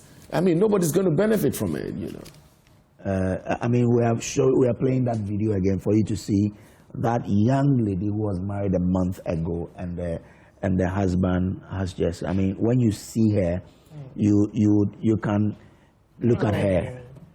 I'm saying that if you look at that young lady on the TV, you just cannot even estimate what she's going through. It's tough. Well, folks, thank you so much for joining us for this extended news review on the AM show this morning. Our guests who joined us, James Kwabena Bonfe Jr., PhD, is CEO of Census and a lecturer at UPSA. And Victoria Bright is a lawyer and entrepreneur. Mr. David Von Dies, Member of Parliament for Trifuatia Mokwa and a board member for SIC. Thank you all so much. We'll take a quick break. When we return, we'll get into other stories, other conversations here on the AM show. Stay with us. We'll be right back. The city of Israel is laying upon the high places. How are the mighty fallen? Tell it not in Gath, publish it not in the street of Ashkelon. How are the mighty fallen, and the weapons of war perished? 2 Samuel 1:19-27.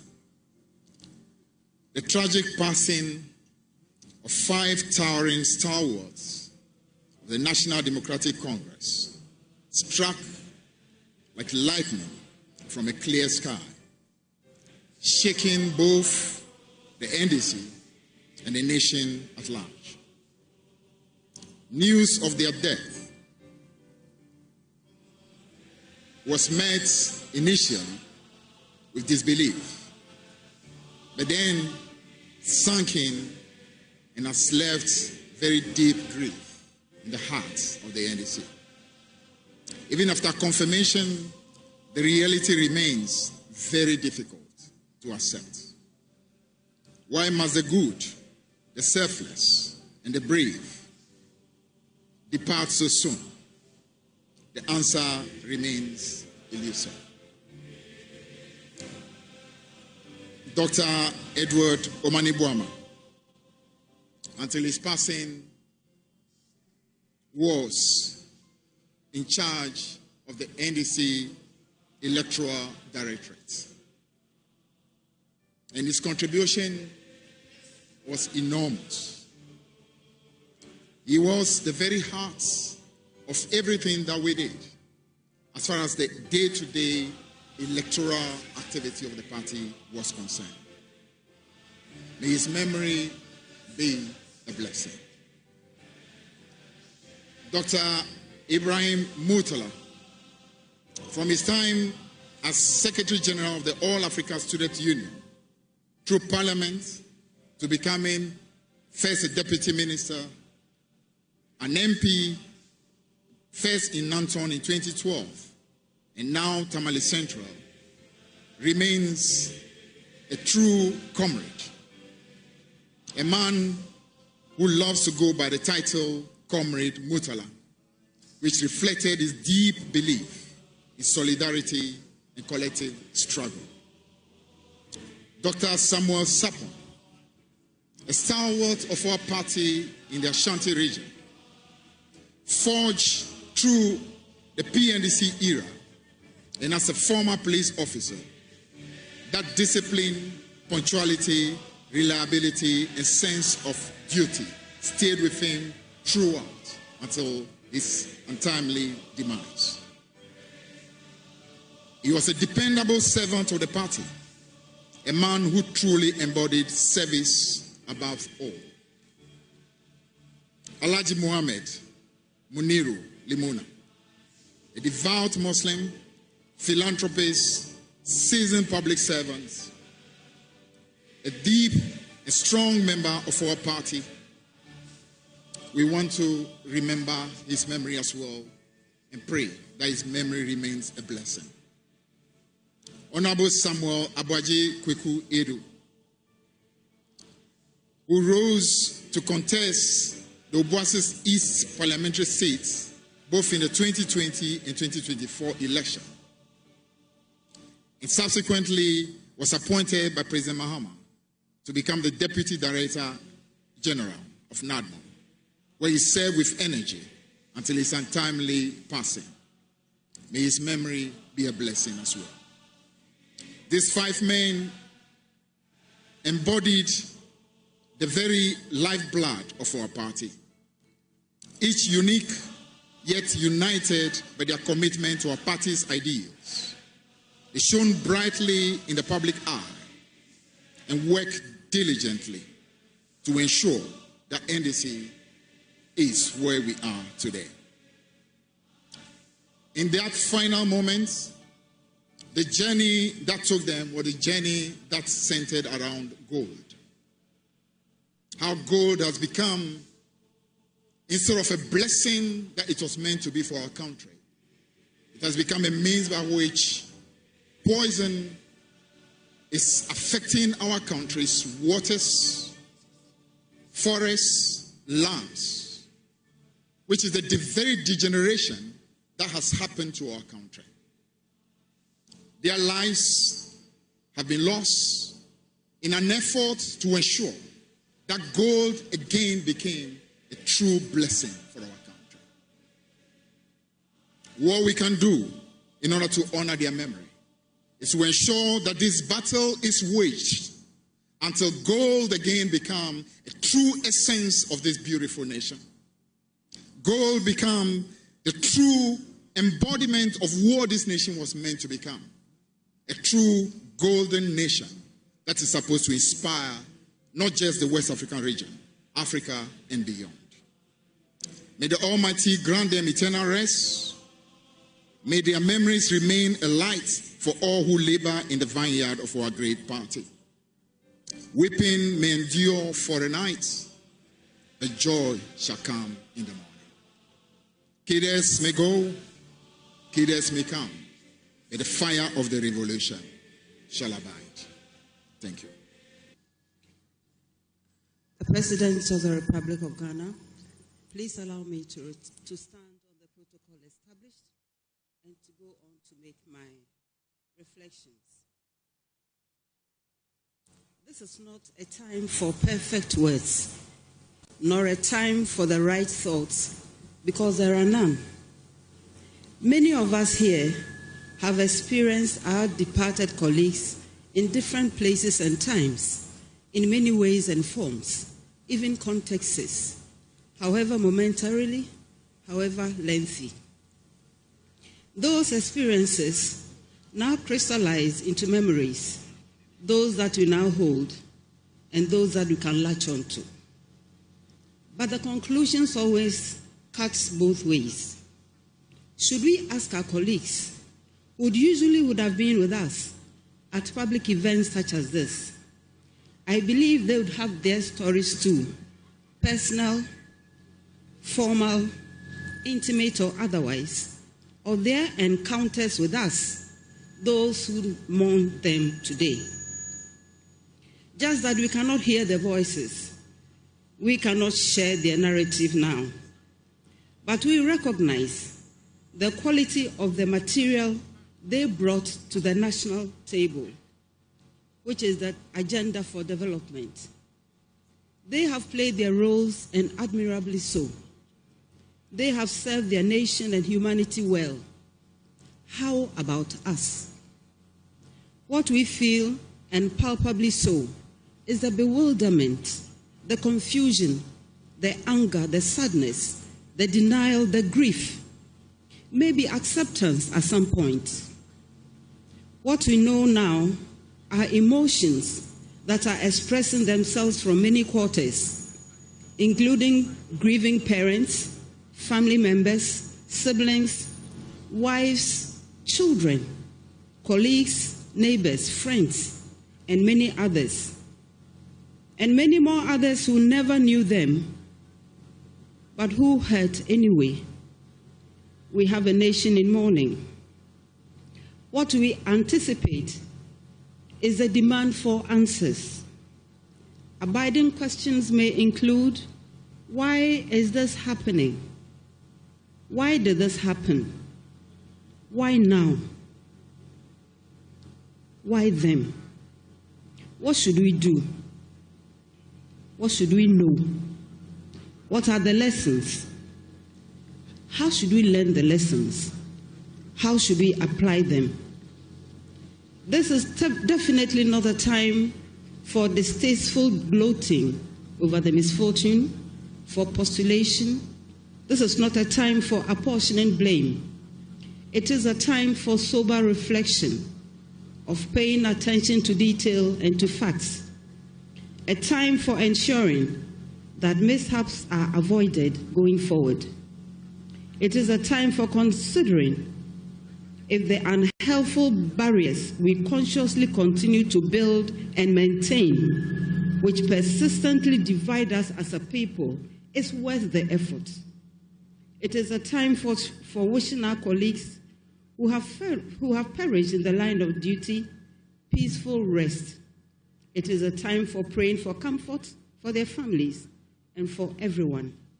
It is a time, too, for the rest of us, all of us, to renew our pledge to work in ways that truly advance our country, as they have tried to do. Quote, Father, in thy gracious keeping, leave we now your servants sleeping. Thank you very much. Your Excellency, the President of the Republic of Sierra Leone, Julius Maada Bio, Your Excellency, the First Lady of the Republic of Ghana, Mrs. Lordina Mahama, Your Excellency, the Vice President of the Republic of Ghana, Professor Jane Nana Opoku-Agyeman, the Right Honorable Speaker of Parliament, Honorable Alban S.K.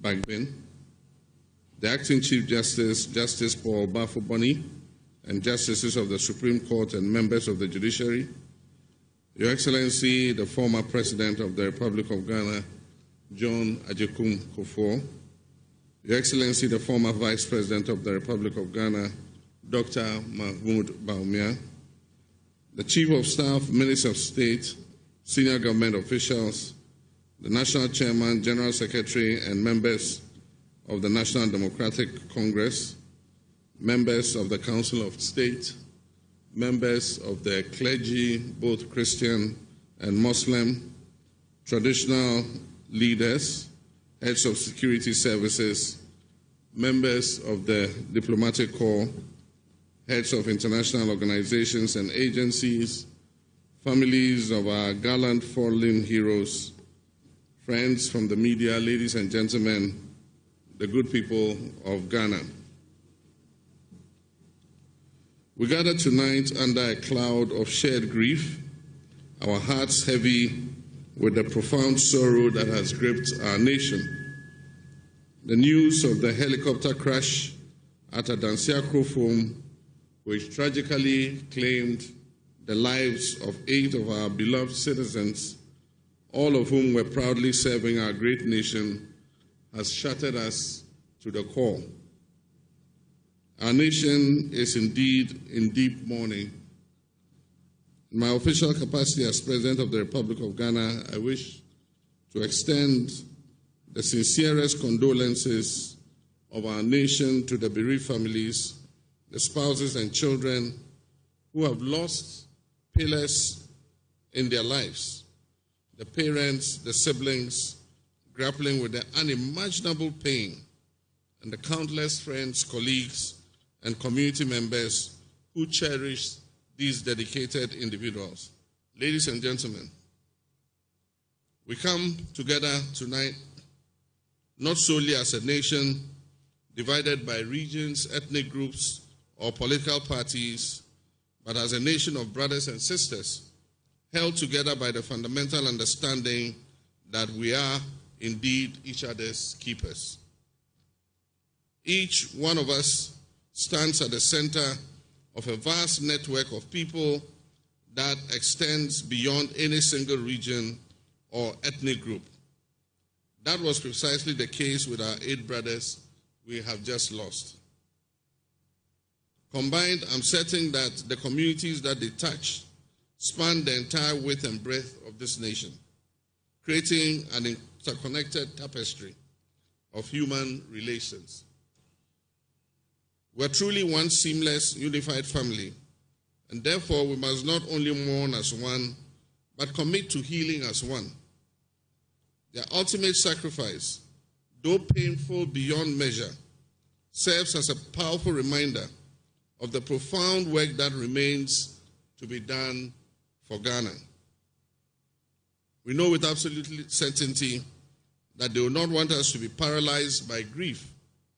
Indeed, they will be the first to urge us to pick up the mantle, to channel our sorrow into renewed determination to get the work done. This is precisely the spirit behind Resetting Ghana agenda. A comprehensive call to reevaluate, to rebuild, and to reignite our collective ambition for a stronger, more prosperous nation. It demands courage, innovation, and an unwavering belief in our shared destiny. Let us therefore transform this profound sorrow into a catalyst for action. Let us honor their memories not just with tears, but with renewed dedication to the very ideals that they lived and died for. Let us recommit ourselves to working tirelessly, transcending our differences and focusing our energies on the monumental task of nation building. They served Ghana with their last breath, and it is our sacred duty to continue that service, to build the Ghana they wanted, a Ghana of opportunity, justice, and prosperity for all our citizens. Ladies and gentlemen, today marks the end of the 3 days of mourning that was declared for our fallen colleagues. We move from grieving to accepting our loss. Following the positive identification of the bodies of our deceased brothers, we will lay the first 2 of our comrades to rest tomorrow at the military cemetery at Chado. Consultations with families will determine the burial dates of the remaining colleagues.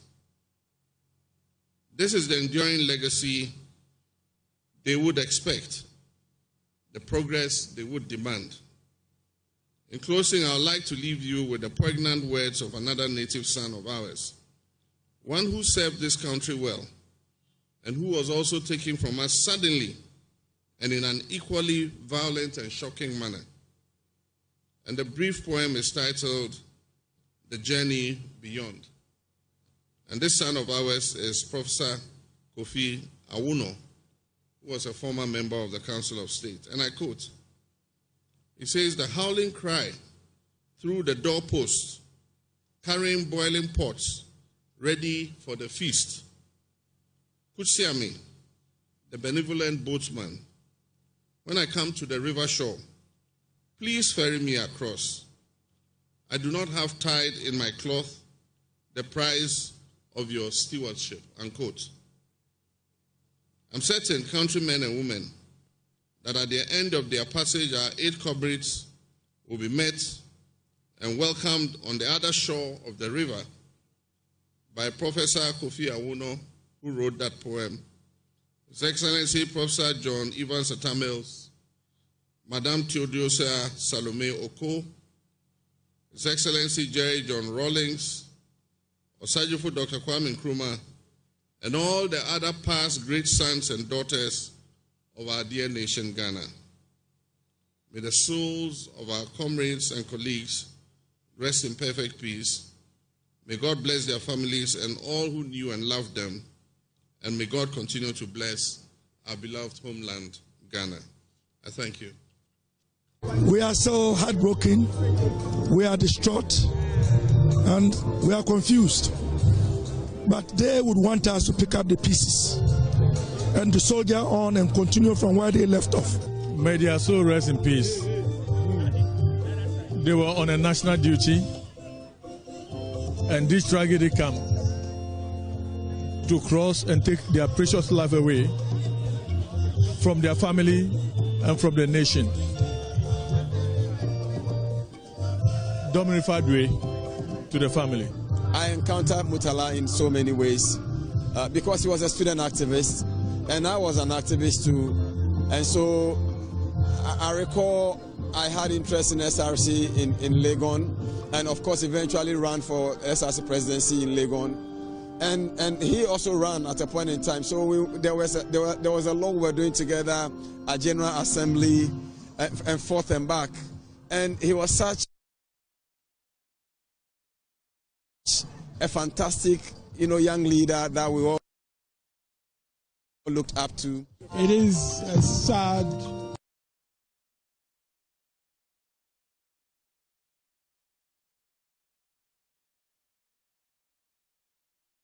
day indeed. Their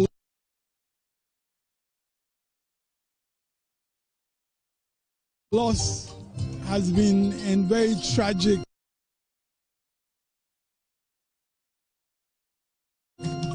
circumstances. And what really goes through my mind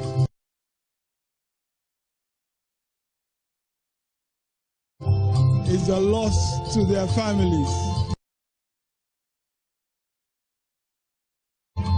The spouses, the children, they must feel it more extensively, more completely.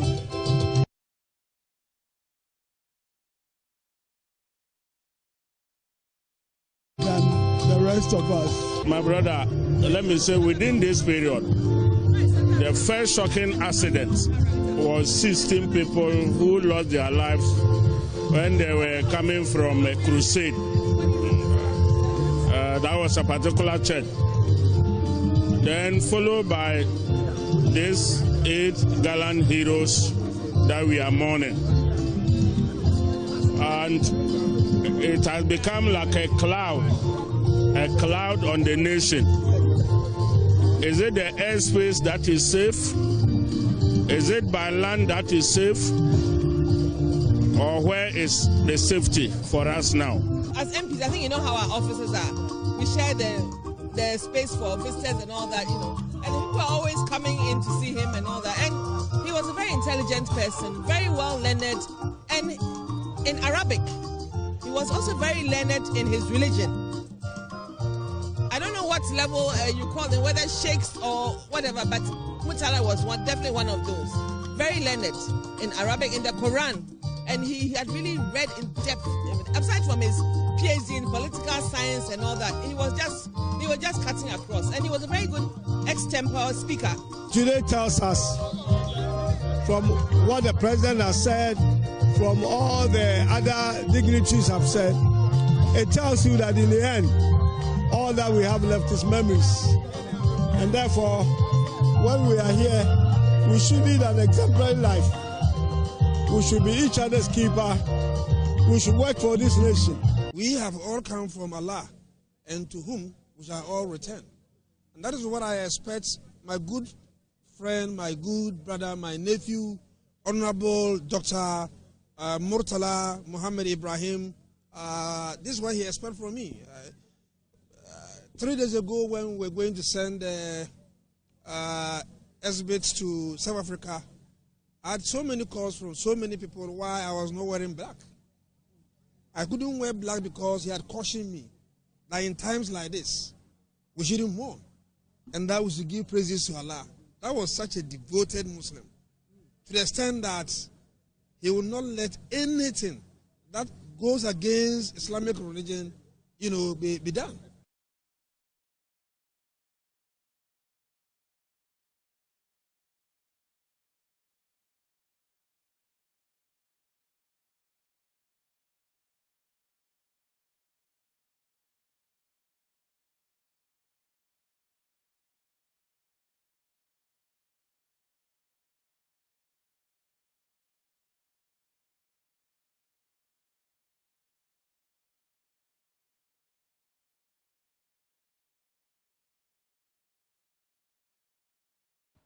Welcome back to the AM show. I have Mona Lisa, Bubune, and the winners from the Big Chef Junior Season 4. I want them to introduce themselves to you. But the winner, the ultimate winner, the one who carries the title as the Big Chef for Season 4 is Mona Lisa. Congratulations, darling. Thank you. How are you? I'm fine. How does it feel? I feel like a champion. Yeah, because you are. I'll come to you in a bit, right? So you are the runner-up? Yeah, the second. The second runner-up. Okay, so I'll come to you in a bit. Bubune, you came second. Yes, please. How did it all go down for you? How did it feel? I see you're wearing your medal. Yes, please. I felt happy that we took the crown home. You always, huh? Yes, please. Okay, which means Mona Lisa and Bubune, you're ever. Yes. So you are not. But you are still a winner. So unfortunately, your analogy doesn't hold. But so how about you? What was the feeling like when you were announced the third place for this season Big Chef? I felt very proud of myself because I knew I did well, but it was my vote. It was your vote. Yes. You knew you did well. I like your confidence. So back to Mona Lisa. As a winner for Big Chef, walk us through the journey, how it started, why you even decided to enter the competition, maybe a summary of how the entire eviction period went for you, and then the finale. And I hear you made a special meal. Let's talk about that. So that special meal was in Envoy, we call it molu totokle. Molu totokle? Yeah, okay. With amadechi. No way. That's one of my favorite delicacies, amadechi. Yes. Beautiful. So let's talk about the journey, the walk from the start. The first day when they called us that we are going to prepare a breakfast, so I was nervous. So that time I didn't cook on live before, so like I was a bit nervous. So when we started, we balloted. So and I got Tom Brown. So I was so happy when I got the Tom Brown. I knew that I can do Tom Brown. So when the time started, I hurry up to take my stuff and everything. And from that, and I like that. What happened. Yeah. But how did you take it? I want to see what your journey was also like. So Mona Lisa is talking about her friends who she came into the competition with, her colleagues from the same school, and how some of them being evicted, you know, sort of made her reassess how her place in the competition was going and all that. What about you? What was the journey for you like? For me, it was tough for me, but it was exciting and fun. Yeah, but for the eviction part, you see, we were all like a family. So when they evict someone, then it's like everybody's departing from the family, and it was so sad. Yes. Okay. So did you have a different experience? How many people from your school came into the competition with you? So I'm the only person who came from my school. Which school is this again? Grace's Academy. Ah, okay. So you didn't have any friends or colleagues being evicted. But I'm sure, like Bubune said, it became a family together as the contestants. So how was it for you? Okay, so I felt very sad when they were evicting some people, like Rina and then Jaden. I thought Jaden is a boy, so maybe they would take him to the finals, but it didn't happen. Yeah. What happened, like Bubune said. So let's talk about the meals. Mona Lisa, you said you did molu totokple amadechi. How did you even come up with the idea that the meal that could win you the ultimate prize was, and molu totokple, for the benefit of our audience, is rice that has been browned, milled, and then you do akple with it, right? Yes. Walk us through how you even conceptualized that was the meal to win. So they said a royal buffet. Oh. Okay. So that food is mostly eaten by the royals in my hometown. So where do you come from? Ohwe. Okay. So that food is mostly eaten by the royals. So when we got 3 different dishes, that was the apapransa, the brown rice akple, and the banku, the real banku. Yes, so the apapransa, I did it when they said we should wear our African wear and come here. So my auntie said I can't do the apapransa twice. Oh, because you'd already done it once in the competition. Yes. So I should do the brown rice akple with the amadechi. So when I did it, and I know that this one, you take out. Yes. Is that a favorite delicacy of yours, or is just because your hometown people, royals, eat it? Is that something you personally enjoy, akple? Yeah, I mostly enjoy banku. Yes. You and me both. I like banku more than I like akple. Yeah. Akple is a little dry, you know, on the tongue. Yeah, I like that. Ubune, what did you cook? What was your winning meal? Yakayake with amadechi. No way. Yakayake and amadechi. How did you come by that? My mom, my grandmother. Okay. She gave me the idea, and my mom brought the idea of mixing carrots with the cassava. Yes. You mix carrots with cassava? Yes. For the yakayeke? Yes, please. For the benefits of our audience, can you explain what yakayeke is? I know the meal, but I really don't know how they make it. I'm sorry. So yakayake, you get your cassava, you peel it, and then you grate it. Then you squeeze the water off. It should be dry. And then when it becomes hard, you, how did you? Sieve it? Yes, please. On the agbaje? Yes, please. That's correct, right? Yes, please. And then you put it down for it to dry. But me, I decided to grate the carrots. And then after grating the carrots, I added it to the dried cassava, and then I got that flavor. So your yakayeke contained carrots? Yes, I have never heard of that before. That's innovative. No wonder you came part of the winners. Congratulations. Thank you. So I'm curious about what you did. What did you cook? Okay, so I made plantain fufu with Kobe soup. Royal food for the royals, I guess. Yes. Let's talk about it. How did you come by that idea? Okay, so the plantain fufu, for the plantain, I peeled it and then I washed it. I blended it for it to be a little bit thick. Then I dried it like banku. Okay. After that, I placed it in my earthenware pot, and then I made my soup. Was it a meal that you prepared before? Had you had any previous experience preparing plantain fufu with Kobe soup? Yes. Okay, so you're familiar with it? Yes. I mostly enjoy that at home. Ah, so it's your favorite meal as well. Well, ladies, congratulations to you 3. I am proud of you. As winners, we want to hear your are they called thank you speeches or your winning speeches that you want to give us? I'll start with you, Sewa, and then I'll end with the ultimate winner. Sewa, let's hear your thank you message now. So I'll say a very big thank you to all viewers who voted for me, and then congratulations to the ultimate winner, Mona Lisa. And congratulations to you too, Sewa. Thank you. Bubune, let's hear you now. So I'll say a big thank you to all those who have been supporting me. I love them, and if not because of their vote, I would have been evicted. So I love them all. Thank you. And Mona Lisa. So hello, it's Mona Lisa, and I thank you all for your vote, your support, and your advice you have given to me throughout this episode to the end, and I'm the ultimate winner. And a big shout out to the Mona Lisa team for how far they've brought me from the beginning, and I love them all. Thank you.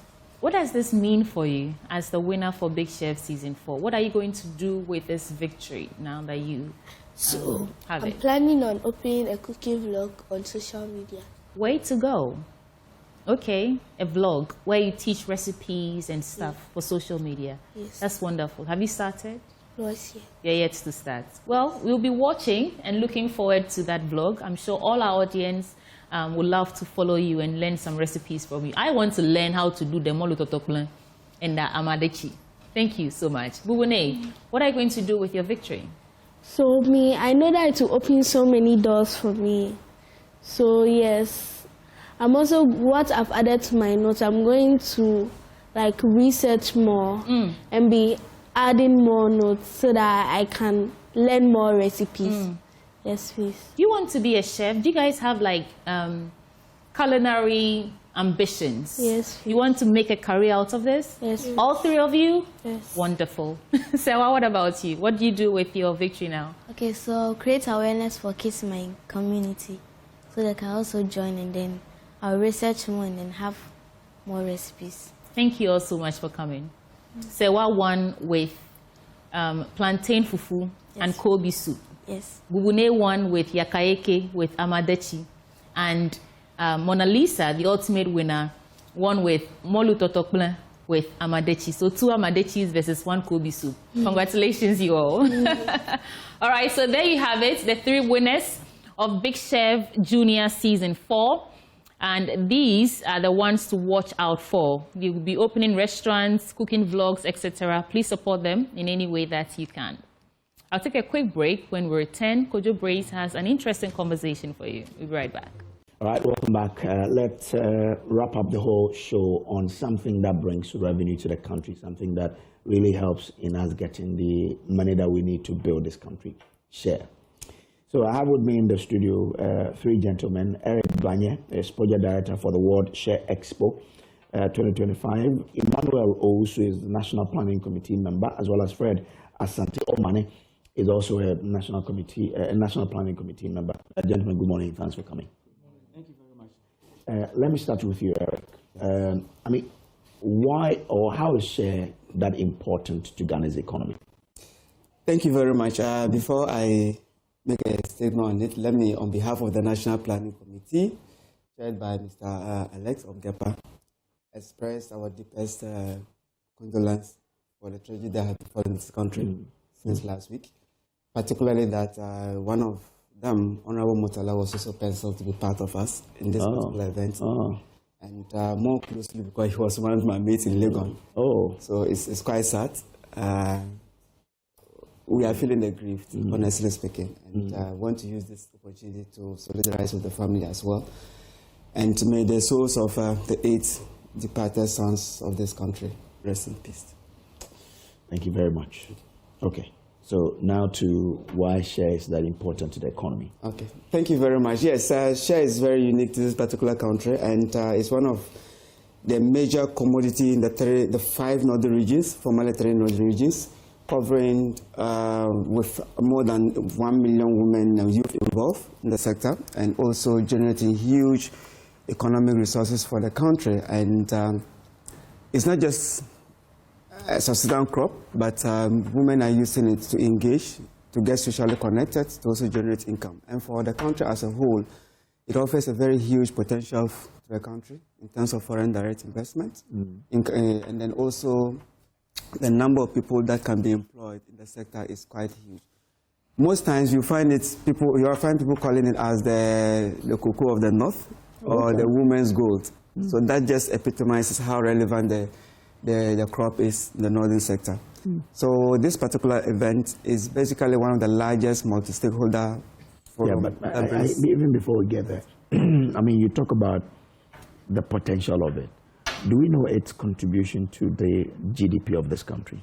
Yes, currently Ghana is exporting just about 70,000 tons of share-related product, butter and nuts, out of this country, and that is raking us over $112 million. Hey, and that, yes, over $112 million annually. That is the silent thing about the commodity that nobody seems to know. $120 million a year. $120 million. 112. Yeah. 112. 112. Oh, $112 million. $112 million. And that just constitutes us collecting just about 40% of the fruits in the world. So if we can promote the collection of the remaining 60% and even just clock up to 50% of what is in the world, you can imagine what happens to... So if this is 40, when you do...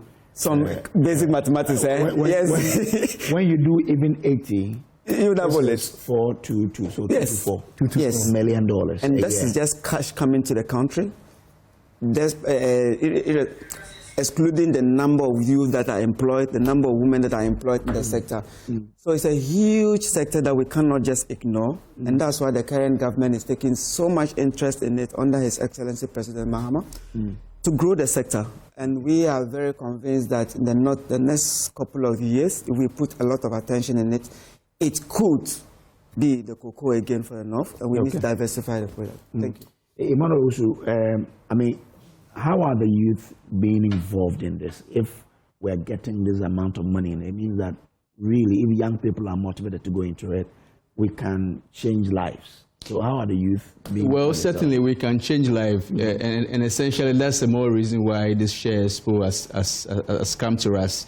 And so this year's focus is on women and youth participation. We really want to drive that agenda for our young people to see the economic value in being involved in the Shea conversation. Currently, about 90% of the people who are involved in Shea the Shea business are women, and in that women bracket we find most of our young people in there. And so, but the numbers, we want to be able to quadruple it. We want to be able to get a lot more young people in this Shea conversation. And like Eric said, it has a huge export potential, but not just the export potential, the value chain. And so you have a lot of young people who would be employed within this value chain. The president, through the 24-hour economy plus secretariat, has indicated that the industry is something that we could be looking at. We have the Bupe Shea factory, which has been defunct for some time, and this is just an opportunity for us to revive it, and that gives us that employability that we all seek to drive. So the focus for us in this Shea Expo is job creation for young people, and also be able to collect the over 60%, the nearly 60% that we are unable to collect year on year. And once we are able to do that, it means that you're putting people into direct and indirect employment. Omani, I'm getting interested in this whole Shea thing. What are the interventions available for young people like me who, based on your interaction, say, okay, I want to be part of this value chain? Okay, so thank you very much. Just to add a quick one to what Eric said. So we have one company in the north that is employing about 81,000 women pickers. Just women, 81,000 of them. So just look at the effect that is having on their families. So the economic benefits. One company is employing 81,000 women pickers, pickers of the nuts alone. Just one company. Just one company. Just one company. So just imagine if the Bupe is back and other companies are back and they're operating at full capacity. Just imagine the number of economic value that it can be added onto the lives. So hold on, this company has the plantation. No, it has the factory, and they go to the Shea predominantly is in the bush. It grows in the wild. So let's say it is for no one. For the chiefs. You can't say it's for no one. It's for the chiefs in the communities. Okay. So these women will go there and just pick. But sometimes they need some basic things to help them go there and pick. It means that if I'm able to provide those basic things, then I own the share that they will bring. Yes, exactly. Oh, really? Yes. So why aren't we doing it then? So that's what the expo is coming on upstream to create the awareness of the potential in that particular sector. Oh, wow. So people become aware of it. You know, you asked of the youth and things. The direction is that we have a lot of, I work with the Ghana Promotion Authority, we have a lot of people in our database who do cosmetics. And most of them are SME youth-led SMEs. They are doing it, exporting shea butter in containers and things like that. You know, so the youth are in there. People are creating websites for companies and things. So the value chain is huge, and the economic value, like they've said already, is very huge. The potential is huge for everybody to engage. So now I'm interested. Yes. Tell me how I can get involved. What do I need? How much do I need? I mean, for the share? Yes. Yeah, so like we are saying, we need some tricycles, some PPEs, and all of that. Okay. You need some youth in the communities. You get some money to give them to go in there and pick and bring for production to take place.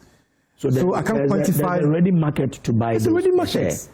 All I need as a young person is to be able to get a number of young people I will employ, say 100, that I can pay every month.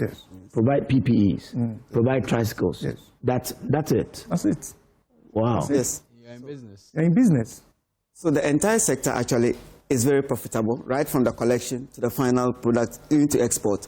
So we feel that a lot of youth can go into different segments of the value chain. So some people can collect, and the collection, let me correct this way, that the share trees in the wild. Okay. But when we put it in the wild, it looks like nobody owns it, and therefore that's why and that's why people go to the field to deliberately cut it, because they feel nobody owns it. Okay. No. The share tree is naturally grown, but it's found on family lands. Okay. Somehow there is some family protection of these trees. Otherwise, when it was young, they could have just gone to cut it. So it's not just grown in the wild. We want to disabuse the minds of people that is grown in the wild. So these are found in family lands. Collection is virtually free in the north. Okay. So you pick your basket, you go in the morning, you collect the nuts, come back and process into kernel, kernel to butter, butter to other cosmetic products, or you sell the butter. So we feel that a lot more youth can go into the field and collect. And you see, business is all about profitability. When we expose the profitability to our young people, they will go into the bush, collect the nuts, and then even then protect the shea trees, because they know that there is a profit in it.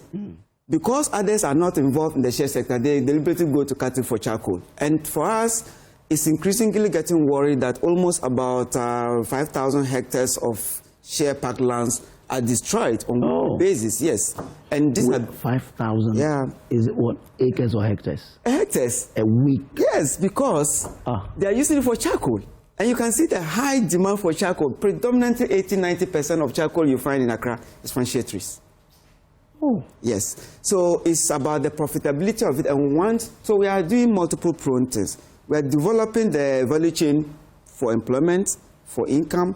We are working on the sustainability issues to ensure that we conserve the shea trees, and we are working with the research bodies like UDS, CREEC, and SARI to do more of grafting, reducing the gestation period, and encouraging people to go into shea plantations, which currently we don't have well-demarcated shea plantations in the north. Okay.